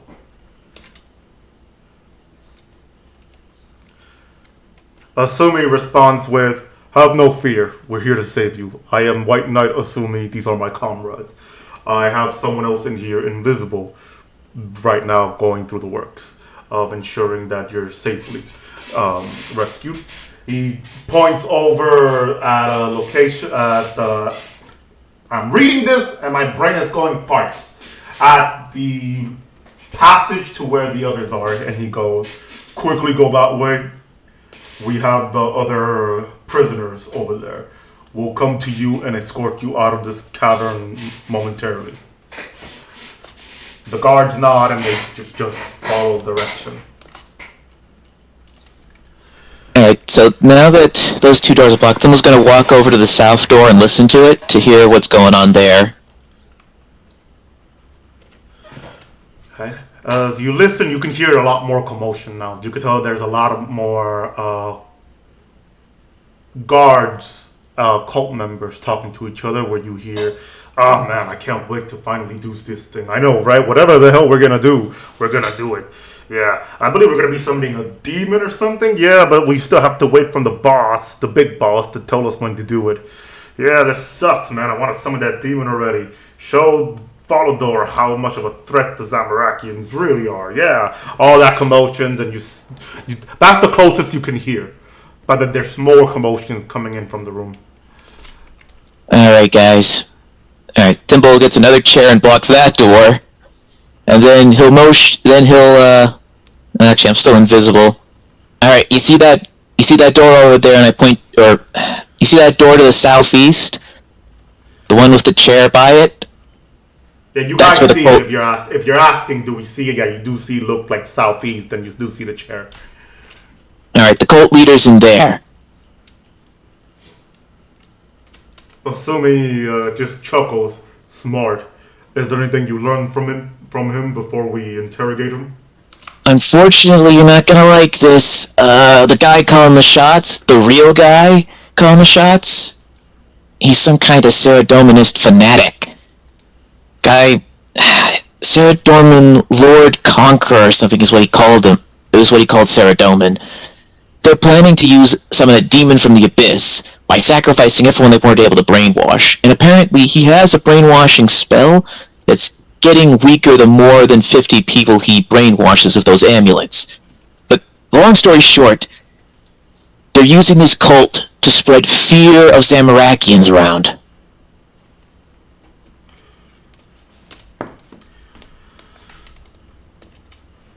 Alright, Asumi is typing. Does anybody want to respond to that?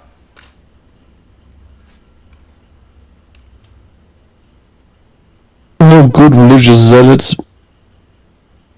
Yeah, unfortunately that seems to be the case nowadays. The main cultist guy had a scroll for demon summoning. But yeah, unfortunately this south door, that's where all the other cultists are. But they're all most of them are probably still brainwashed. Asumi responds with, alright, so we'll go on ahead, we'll get the cult leader, bring him out here, and interrogate him. But we'll probably have to leave this location because if there's that many cult members on the other side, then we're going to have to try to avoid fighting them because we will end up captured. I mean, if you want, we could just ambush him in his special room. That seems far enough away from the others. He's typing.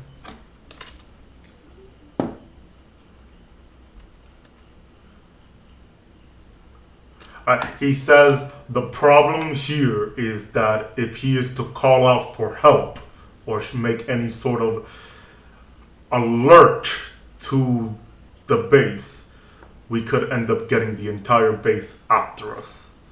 So my suggestion is grabbing him, hog-tying him, and taking him back to Falador with us. Alright. I guess that could work without him in charge. Without him leading them, it probably would make it a lot easier. Alright. So, who wants to not help me knock him out? Asumi says, I can use my fist. Yeah, you could.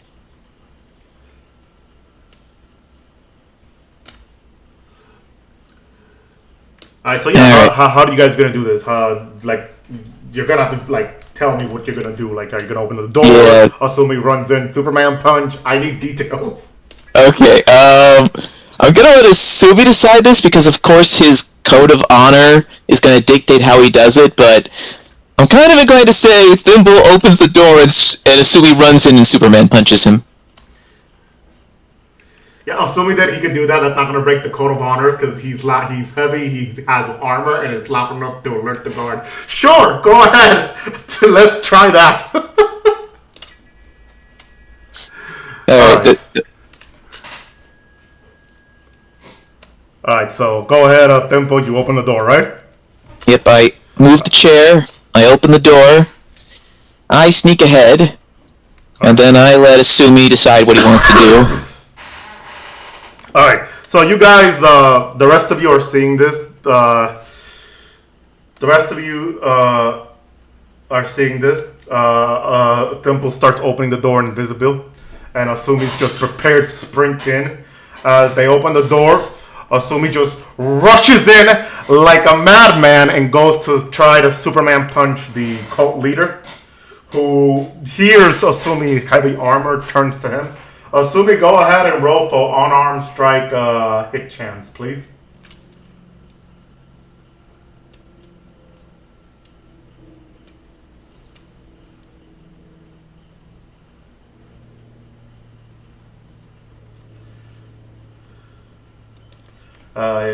I see an 18. Alright, he goes on ahead. Go ahead and I need you to roll for...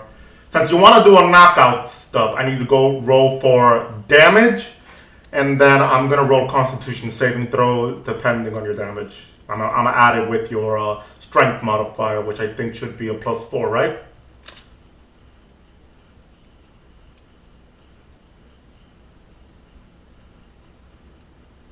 And he said yes. Okay. That's a 7. Alright. There you go. Alright, so I'm gonna do the thing, so that's okay. Give me one moment. I do not know where my dice is now. What the fuck? I ate it. Steve, stop delicious. eating my stuff, man! Stop leaving it in places where it's easy to eat them from. Alright, found it. Anyway, so let's see if this cult leader is a natural 1. Wow, okay. So I was hoping to pick up more of a fight, but that was a natural 1. Sure. Fuck me then. Alright, so you go on ahead and you go on ahead and you start rushing in. Whew, just goes in and you go and punch the fucking Superman punch the cult leader clean in the jaw to where just on the ground and he's just passed the fuck out. Asumi turns around to the group and he gives a thumbs up. I did it.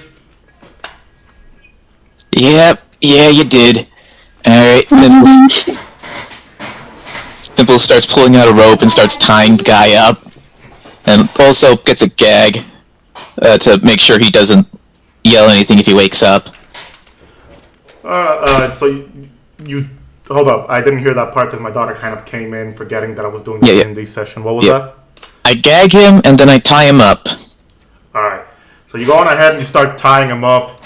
Osumi says he just shakes his hand a little bit because he didn't expect them to punch him that hard. Out cold.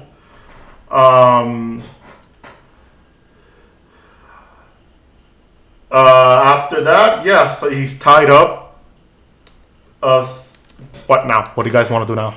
Well, firstly, I'm gonna steal all of his runes and other various weapons and items so he can't get out of there. Alright. You start looting him, you do find several daggers that he had on him. You do find at least 100 gold coins. Some runes for your rune pouch. So like probably have like an extra 20 runes in your inventory if your pouch is too full. Alright. And what else would he have? You also notice that he has an amulet also.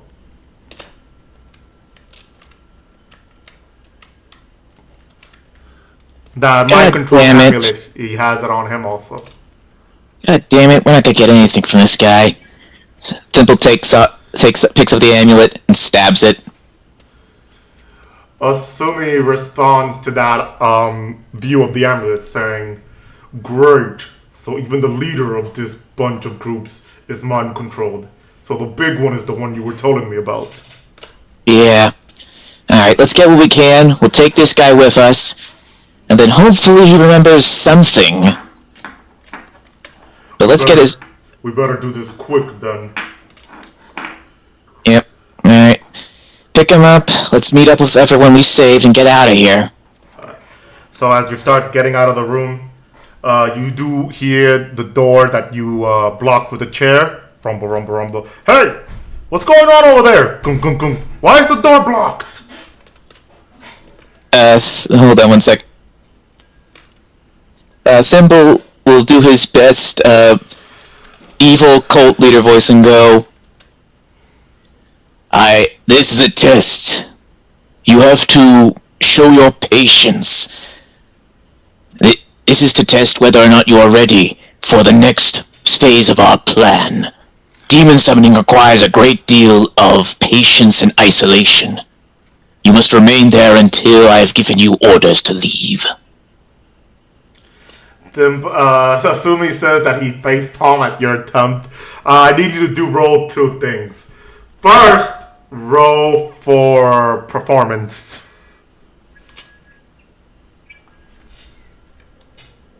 $15. Okay. Second, roll for deception.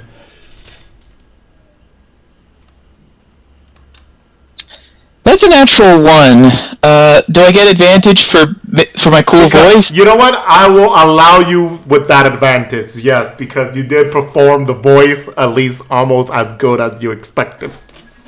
Alright, so quick question. Should I just do one more roll, or should I do one more roll with advantage? Just one more roll. Just one more normal roll. 20. Phew. Okay, that was good, okay. So you go on ahead and they're like, oh, the boss, you hear, does the boss sound a little different? Probably just a cold. I mean, after all, he's been doing a lot of stuff more than us. Sure, boss, we'll show patience. Asumi is just said that he's just rubbing his forehead like, I can't believe that worked. Don't jinx it. Alright. And then... Good. I shall return soon. Alright, Palpatine, calm down. Alright. And then Thimble just motions for everyone to start making their way out. Alright. So as you walk away,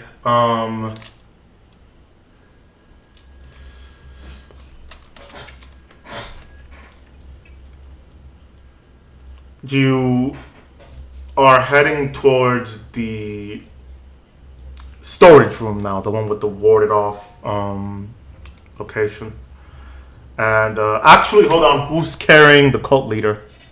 Good question. I assumed it was Asumi? Yeah, I would assume it's Asumi also. We're Asumi in it.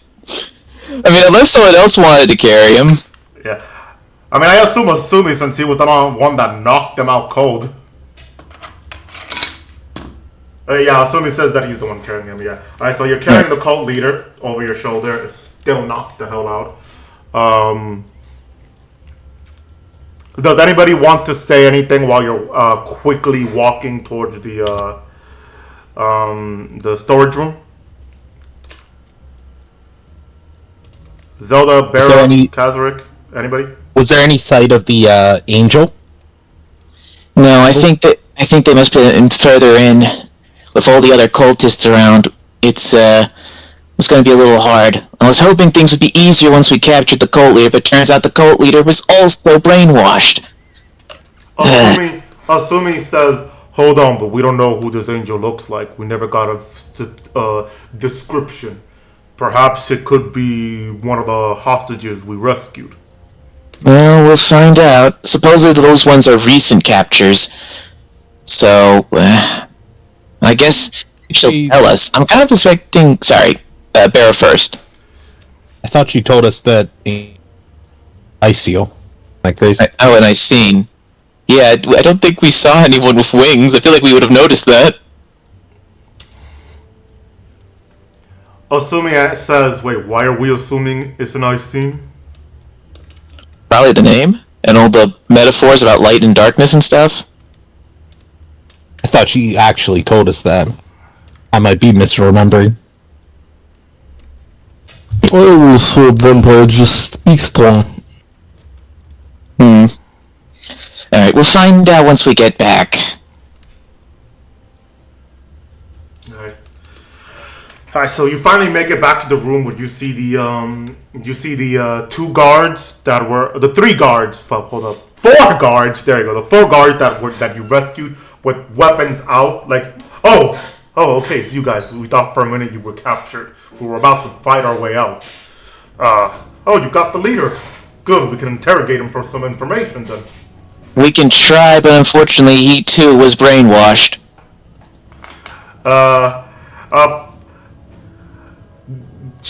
How do I say this? They basically, all of them, even the hostages, gives you the shocked Pikachu face.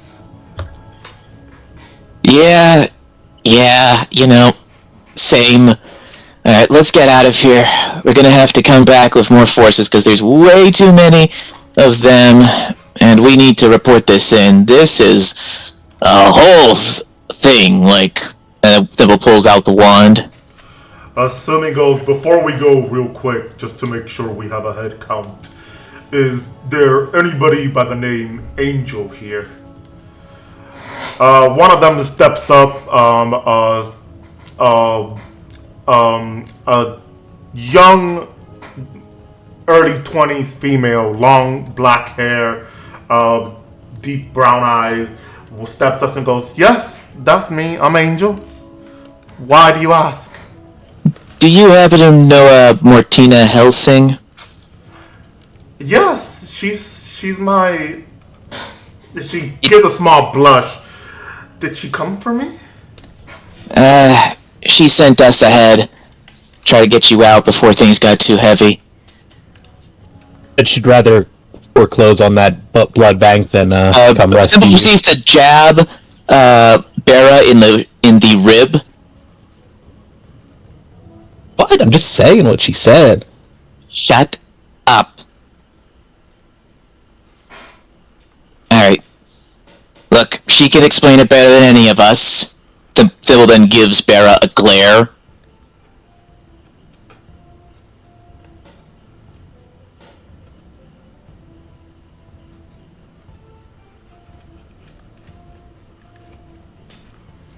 Alright, so is everybody ready to teleport out? Well, Keswick doesn't know that the cult leader has said something about about saying that we're coming, but just logically here, there's the mold. If you get the right knights, this place will be empty before we arrive. True. But I mean, to be honest, that the big leader only told the cult leader, and we just captured the cult leader. Yeah, but she's not the only one. Like, if they have teleportation spells and the mole tells them, they can just be here faster than we are, probably. Oh, I don't think it's a mole. I think they just knew because of, what's it called? We got spotted last time by the hawk. No, he specifically said you will have people at your door, probably scouting out something. Something similar to that line. Not the we saw people investigating thing. Like, there will be people coming here, probably. No, it sounded more like to keep an eye out for anyone snooping around, because it didn't sound like they knew exactly when we'd arrive, or it didn't sound like it was like concrete like that. Alright. Kaiser doesn't know this anyway, so he's not going to do anything about it. I understand your concerns about that. Asumi says, well, perhaps somebody told him or knew of it. Oh, this was above table. Yeah, we're talking out of character right now. Oh, out of character. Yeah, sorry, Asumi, they're out of character. Then, as a dungeon master, I can tell you, you'll find out soon. Anyway, so as you guys teleport out, you manage to teleport out to the entrance of the cave mouth, where, yeah, you're outside of the hideout. Alright, Thimble will then turn to the two guards. Alright, take those robes off. You need to get them off, man. But they look at each other, they're like, oh, yeah, of course. They start taking the robe off, where they feel a little bit more comfortable now. One of them, you can see that has, like, his shirt under the robe destroyed thanks to you, Thimble. Sorry about that. Better saved than mind controlled, as I can say. Thank you. Yeah. Yep. Alright. I think we're now ready to go. Let's get the hell back to Falador. Alright. You guys head back to Falador and quickly arrive to the city with the hostages. At the front of the gate, the guards look at you guys, surprised with the number of people that you came back with. And with that, we're going to pause it here so we can take a quick break to use the bathroom, grab some snacks or anything. So we'll be right back after this short break. All right, and we are back. Is everybody ready? Yes, we just had a discussion of what could potentially be RuneScape's equivalent of tobacco. Nothing. RuneScape doesn't focus on that, honestly. Plot twist, it's Toadflex. I mean, I guess?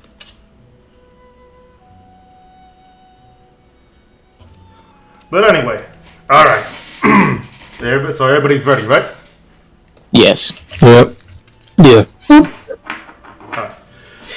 So, excuse me. Alright, so as you all return to Falador, heading to the gate, the guards look over and they see the group of people that you're bringing in. They look at you, assuming, being a white knight, they go, Sir Knight, who are these people that you're bringing in?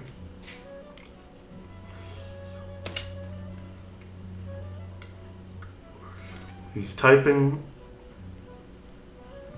He says, these are the hostages that we rescued from the cult. Not all of them, but a few that we were able to rescue. And the one on my shoulder is a victim of the hostage as well. Do not ask why he's tied up. It is complicated. The guards look at each other and nods. Alright, well, I would advise you to go to the guard's office and speak to, help me out, what was the detective's name again? Jonathan? I think it was Alex. Alex? Detective Alex. Yeah, no, Detective Alex. Yeah, it was. Okay. Anyway, and speak to Detective Alex about this. I'm pretty sure he's going to want to hear great news on this. So he responds with, we will do just that. He looks back to the hostage that you guys rescued and goes, alright, we're going to quickly go to the guard's house. The guard office. I don't know why I read that as house. To the guard office and be able to get information for you through Detective Alex. As he says that, he starts leading all of you to the office. From there, entering the guard's office, who sees a lot of these hostages coming in, and a lot of the guards just looking surprised at the missing people that are there. Do you see Detective Alex walking out of his office, out of the hallway, who sees you guys and goes, holy cow! Did you guys free all the hostages? Did you find them? All of them? Yeah. We found most of them. You're gonna want to sit down for this explanation. He goes, okay, sure. Who's the guy over the Knight Asumi's shoulder? That's part of the explanation. It's a lot. Alright, let's go into my office. As he gestures to you guys to go to the office, he looks over to the hostages. Ladies and gentlemen, I know you wish to go home and be with your loved ones and everything, but at this moment, we would like you to please sit down on the waiting area. I'm going to get someone to come to you, ask you some questions for paperwork, and I promise you can head home as quick as you can. Hey, I need you to get the information on these people. And he starts talking to the guards as you guys heading to his office. Assuming, where do you put the knocked out guy? He says he puts them on a chair right in front of the desk and just proceeds to stay standing. Does anybody else wish to do anything before Detective Alex comes in?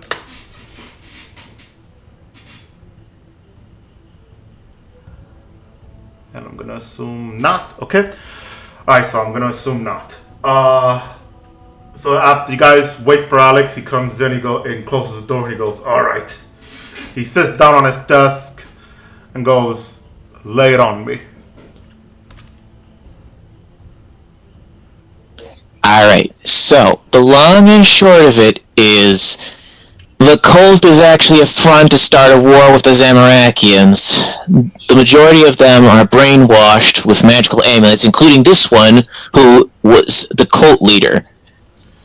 These amulets all have a little diamond in the center that's enchanted. Hell, we even saw some when Sumi and I brought in those supposed Black Knights who had claimed they were brainwashed. They basically have these Zamorakian amulets, like an unholy symbol, but in the center there's this diamond, and the enchantment's in that diamond. The people we just rescued are all the prisoners that they recently captured, and they hadn't been able to try to brainwash. The main ones still trapped there are the ones they couldn't brainwash. We need to get back in there to stop them from summoning a demon by sacrificing them all. It's a whole thing. Detective Alex looks at you, just listening to all that, and he goes, that is a lot. Wow. That's a lot to take in. And You know about the vampire as well? I can't remember. Excuse me, the what? Assuming just face palms. Bera, can someone take care of Bera for me? Assuming he's typing now.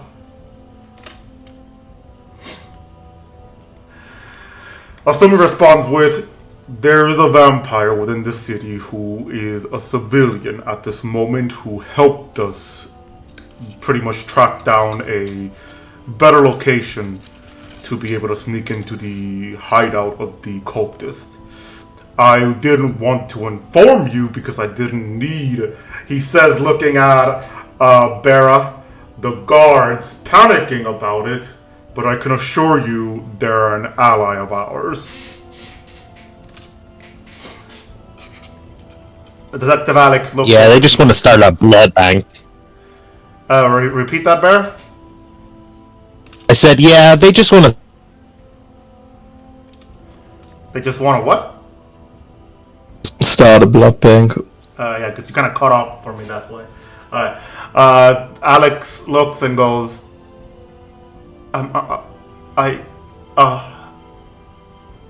okay, so,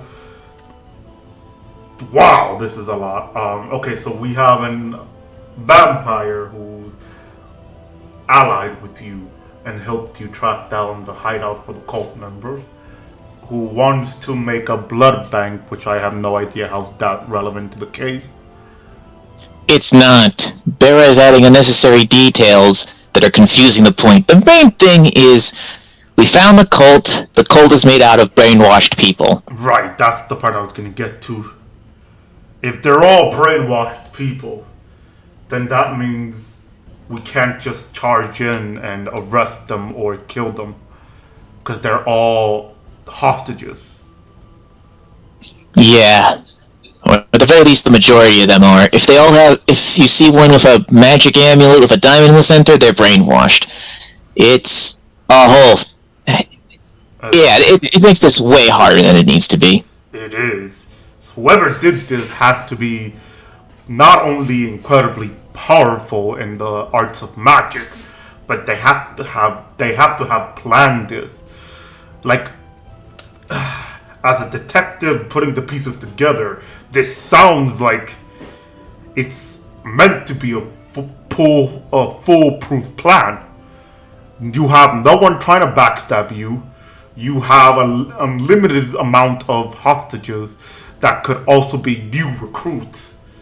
Well, there was one small complication that he mentioned. Apparently, after about 50 people or so, the spell starts to weaken and more people are able to resist. Ah, yes, that does sound like an issue. But still, it's foolproof if you stay within those 50 people radius. Amazing. Amazing in terms of smart, not that, you know. Yeah, don't worry, Alex. I think we get the idea. He starts thinking for a moment. Alright. The only thing that I can think of right now is report this to the captain and to see what he says, and hopefully report this to Sir Amic as well, which Sir Knight, it'll probably be your responsibility to do. I can report this to my captain, and you can report this to Sir Amic. And, Alex, I have a quick question for you about the captain. Sure. Did he happen to get, like, a gold amulet of some kind recently? Just, throwing that out there. Not that I can recall. Oh, because of the brainwash thing. Yeah, there was something about his behavior bothered me a bit, so I wanted to try to rule that part out. Oh, I can confirm the captain has always been a bit extreme in these type of stuff. But I will keep an eye out just in case. But why do you suspect he could have been brainwashed? Well, the guy who's really behind this is trying to stoke fears of the Zamorakians, making this fake cult to start up a war for the quote-unquote the greater good. And it's just, the captain proposed a very extreme response, planning to just blanket blame them, so I was wondering. Yeah, I see what you mean. I'll keep an eye on the captain, and I'll see if I can run some investigation behind him to see if there's anything that I could find. But I would assume that he's not behind this or mind control. But just in case, I'll keep a close eye on him and see if maybe he has some kind of connection. Yeah, I think more than likely, if it is any of those options, it's probably going to be brainwashed. Because I'm inclined to think that your captain isn't exactly the mastermind type. Probably not. But like I said, I'll get to the bottom of this. Anything else you need to report? I think that's it. We just gotta take one of the prisoners with us to meet up with their partner. Assuming also responds saying, I am going to take custody of a woman named Angel. She actually is from Varrock, and she belongs to the vampire. I don't know in the sense. Don't say it like that, man. He's now typing. Point is, the vampire came looking for her, so they're partners. Alex looks and goes, alright, sure, go ahead. I mean, you have more authority than the guards in this city, so you can go on ahead and do that. But don't forget to report to Sir Amic, and I'll keep the captain in the shadow for now until I can at least be sure that he's not either brainwashed or has some sort of connection with who you claimed is the big boss.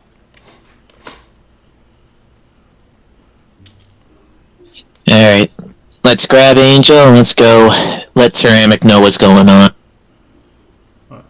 Anybody else wish to ask any questions or add anything?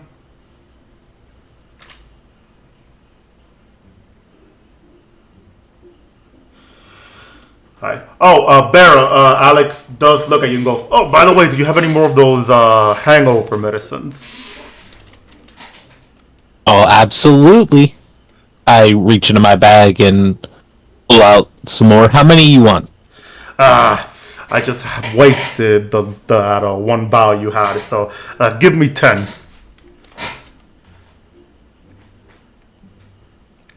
And is how much have I been charging for these? I think it was two gold. Somewhere was either between 2 gold or 5 gold.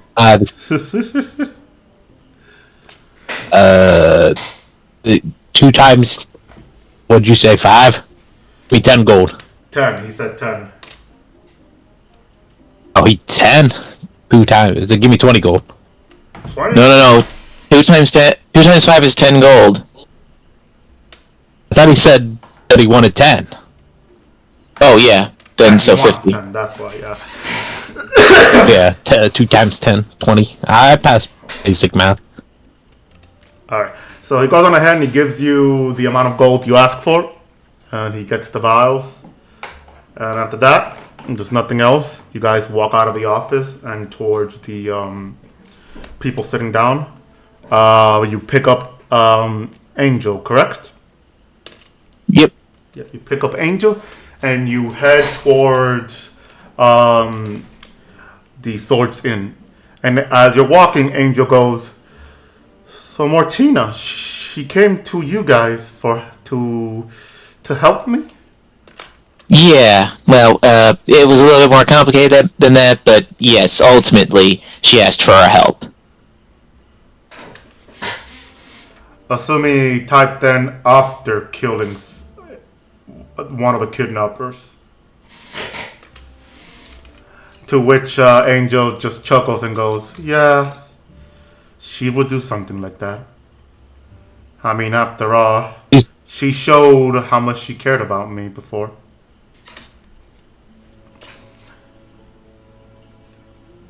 Yeah, she ran off to buy some building or something. Yes, I was supposed to be here for that. I'm her human representative for her blood bank. Basically, I was supposed to be here and talk about buying the building for her, and be able to, have some stuff done to be able to have that building be a functioning blood bank as well. But sadly, I got kidnapped, and I probably delayed a lot of the work that we had planned.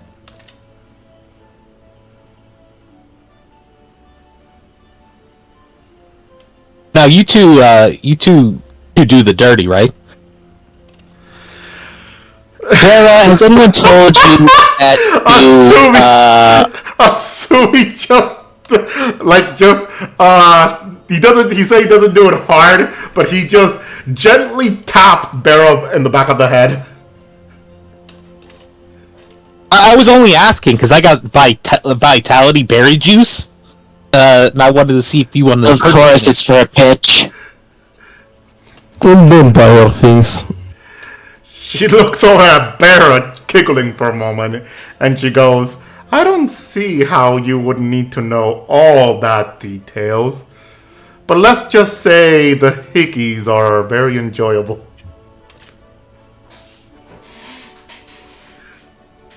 I can even give you a berry juice that increases your blood flow. It's the blood pumping extra. Asumi then does the little tap on the back of the head again and goes, "Do not try to scam the hostage that we saved." Oh wait, we just saved her. She probably doesn't have any money. Never mind. But it's nice to know that Barrow has morality. Standards. Professionals have standards. Alright, so as you guys head to the Sword Inn, and you continue back up with a knocking on the door, with the door opening, you guys see in a swift motion something wrap their arms around Angel and just lift her in the air, where you hear Angel just giggling. And then after that, you just see them both. You see Martina, that it was Martina, and they both just kiss each other on the lips deeply. After like a minute, like a few seconds of a passionate kiss, she lets her go and she goes, "Oh, my darling Angel, as she says a nickname in the vampire tongue. I'm glad you have returned to me safe. These heroes here, they treated you well. They rescued you without harm. Oh yes, my dear, don't worry. They did just such a great job. I couldn't have gotten out if it wasn't for them. But come. Please go. Get something to eat, rest up. I've already taken care of business. As Angel walks in, she looks over to the rest of you and goes, "A thank you is in order. I know it might be rare to see my kind to say thank you, but thank you for helping me. You've saved my loved one. I suppose, in your debt. I owe you one." Yeah. We'll figure out a good way to make use of that. For right now, enjoy your time together. We gotta report in to the head of the White Knights. Asumi asks, as long as you lived, perhaps we could use your knowledge, maybe? Do you know of a demon named Lilith? Her eyes dart to you, Asumi, to where she goes, "That name, I'm surprised it got brought up. I do know of the name, but not of the demon personally. She is a legend among demon kind and the Zamorakians members, as well as these Empty Lord's followers. She was a individual that basically was like a bad omen, a nightmare to scare children. I've never encountered her or witnessed her during my youth, but even in the Gods' War, she never made her appearance. Why do you ask?"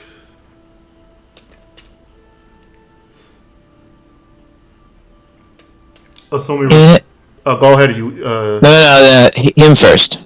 Alright. Asumi says, "Because I believe."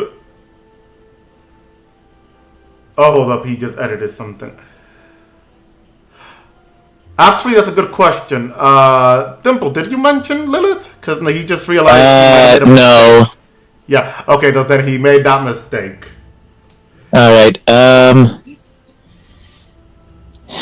Yeah, I was gonna say something, but yeah. You could have, because it would have helped us both. But yeah, no, he made that mistake. We could retcon this then, or do you want to pretend like you did mention? Let's, for the sake of saving time, let's pretend I did mention it on the way back. All right. So yeah, let's pretend like you did mention it on the way back. All right. So let's pretend. Sorry for the viewer at home, and it's okay. Assuming next time, ask just to double check before you make this assumption. All right. All right. So he enters saying, because because Thimble had informed us about them attempting to summon a demon by that name. So I'm hoping maybe with someone with your experience might have encountered a demon like with that name.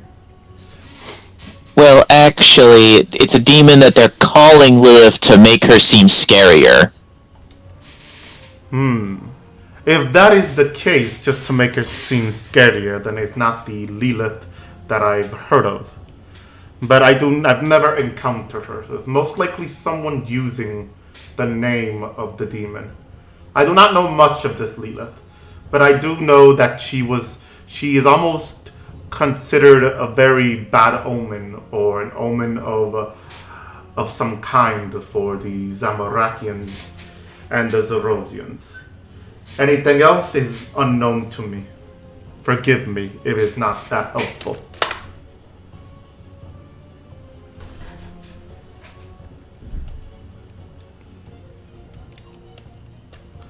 Asumi nods and says, "You have helped us enough, and I thank you. Enjoy your moments together with your loved one. And hopefully when we see each other again, is in better terms. Alright, is everybody else ready to head out, or do you have any question to the vampire? Before I head out, I'm gonna make sure I say, and just be careful you don't drink too deeply on your hickeys. Why? She looks over to you, unamused, and she just slams the door. Alright, with that, you guys return to... Oh, shit. Sorry, give me one moment. I'm getting a phone call. Give me one quick moment.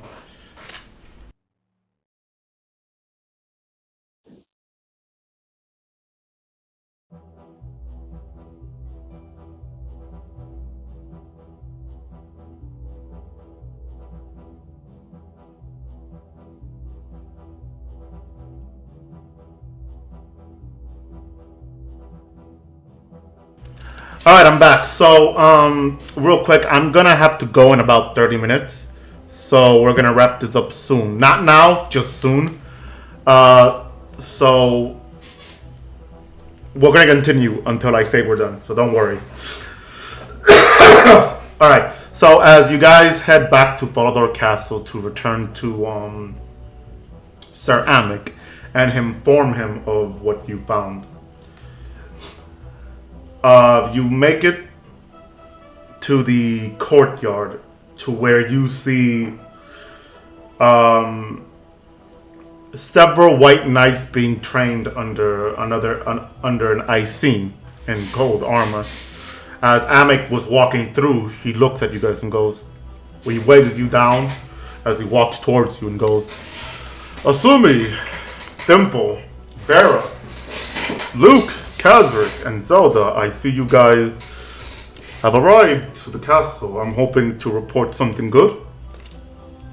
It's a bit good and bad, sir. Let's find a quiet place to discuss this. Of course. Oh yeah, we got news. Alright, well, follow me. He gestures over, leading you to the western wing of the castle on the 3rd floor, where he has his little office. As he sits down on the table, just sitting, leaning back on the table bit, arm crossed, and goes, so, let's go with the bad news first.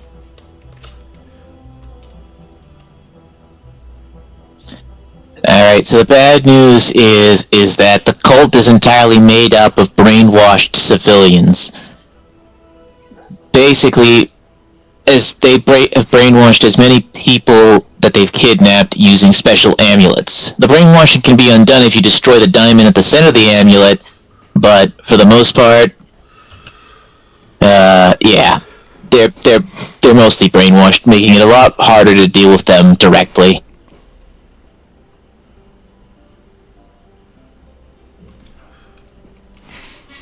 I see, and what's the good news? We'd rescued most of the people that were not brainwashed yet. I guess that's good. So you rescued those people, but not the others. Okay. Yeah, there are those who couldn't be brainwashed, and so we need to head back for them. I see. This is complicated. Can I do an insight check to see if anything of this is old news to him? Like if he already knows anything? Specifically the brainwashing things?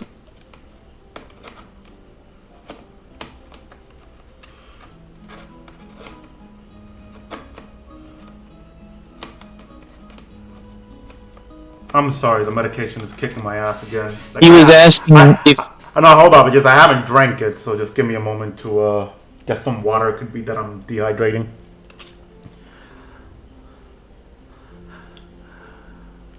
What was he asking? He was asking if... Oh, sorry, do you want to try again? Yeah, I want to insight check his reactions to see if this is like old news to him, does he already know, like does he actually care, things like this. Yeah, no, I'm sorry, I couldn't understand that. Steve, help. Alright, he wants to do an insight check to see if Sir Amic already knew this, or whether or not it's like Oh, old news. yeah. Go ahead and roll for insight check. Like I said, I'm sick, ladies and gentlemen, so bear with me.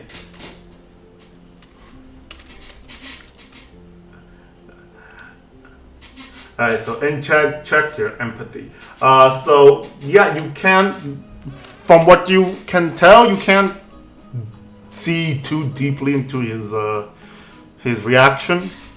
So you can't tell whether or not it's something he knew, or is this like news to him, as he just gives a straight face to this, as he's thinking for a moment and goes, alright, so if all of the cult members are kidnapped hostages, my only concern is when did it start? From the very beginning, or when they were kidnapped? Well, that is the question, because the apparent cult leader was also brainwashed, so it's entirely possible that at some point someone started kidnapping people and brainwashing them, or the first people brainwashed were, I guess, people who trusted someone, and when that trust was betrayed. Assuming he responds with, remember the time when we were at Remington Temple, that man with the necklace who claimed mind control? Yeah, that's what I was thinking of. Sir Amek goes, yes, I remember reading your report about that. If you're trying to suggest that it is possible that it could have started way earlier, then this is troublesome, because it could mean that someone is inside Asgarnia and inside our military, possibly inside the political organization of this kingdom, and has been plotting from the very beginning. This is huge. Too much for us to discover.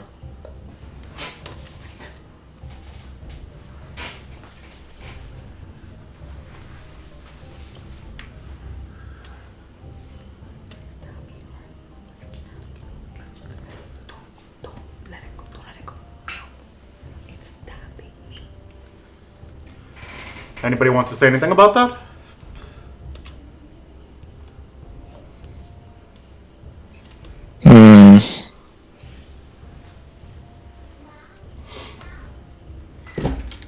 Yeah, everybody's here thinking, quiet moments, dialogue. This happens a lot, don't worry, folks.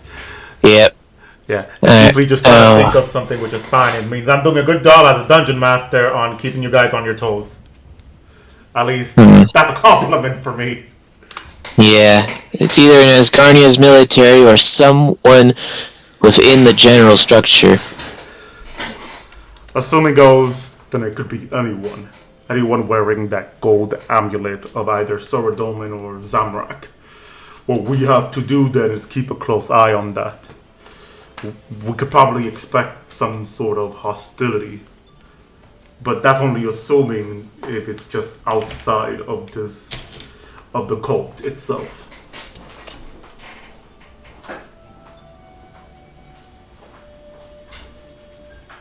I guess the main thing to ask is the motivation, because from what I can understand, the one calling the shots wants to start a fight between Saradominists and Zamarakians, quote-unquote, for the greater good of Asgarnia and Gielinor, and was praising Saradomin, which makes it seem like there are Saradominists who really hates Zamarakians. So that narrows it down to like 90% of Saradominists. But I guess the main thing is we do have an idea of their motivation. It's just a matter of narrowing it down to someone. Honestly, that's almost half of the entire kingdom. And the neighbors. I'll see if I can talk to Sir Tiffy and see if he can help me get to the bottom of this. Because this seems like a lot. I am also going to see about sending some knights with you to be able to free the rest of the hostages. Send a raid towards the hideout and free them, the rest of the hostage, before they find out that the cult leaders, and the hostages that you just rescued are missing, which might take a while, so they might notice ASAP. He says as he turns around looking through some papers that he can on his desk. Alright, so plan is you guys will be the head of operations to rescue the rest of the hostages and raid the HQ of these cult members. I doubt we'll be able to find the one that's called the Shot in the hideout, but perhaps we can find out anything else once we raid the entire location. Sounds good? Yep, probably the best we can do right now. Alright. I shall give me about a few hours and I'll report to you where if I have enough if I have enough knights to send to you. If not, are you guys confident enough to believe that you yourselves are able to go in there and rescue the rest of the hostages? I don't know. What do y'all think? We'll probably back up because so many cult members are there. Asumi responds with Sorodomin as my light, I could probably do it with my comrades. Yeah, honestly, this is our investigation anyhow.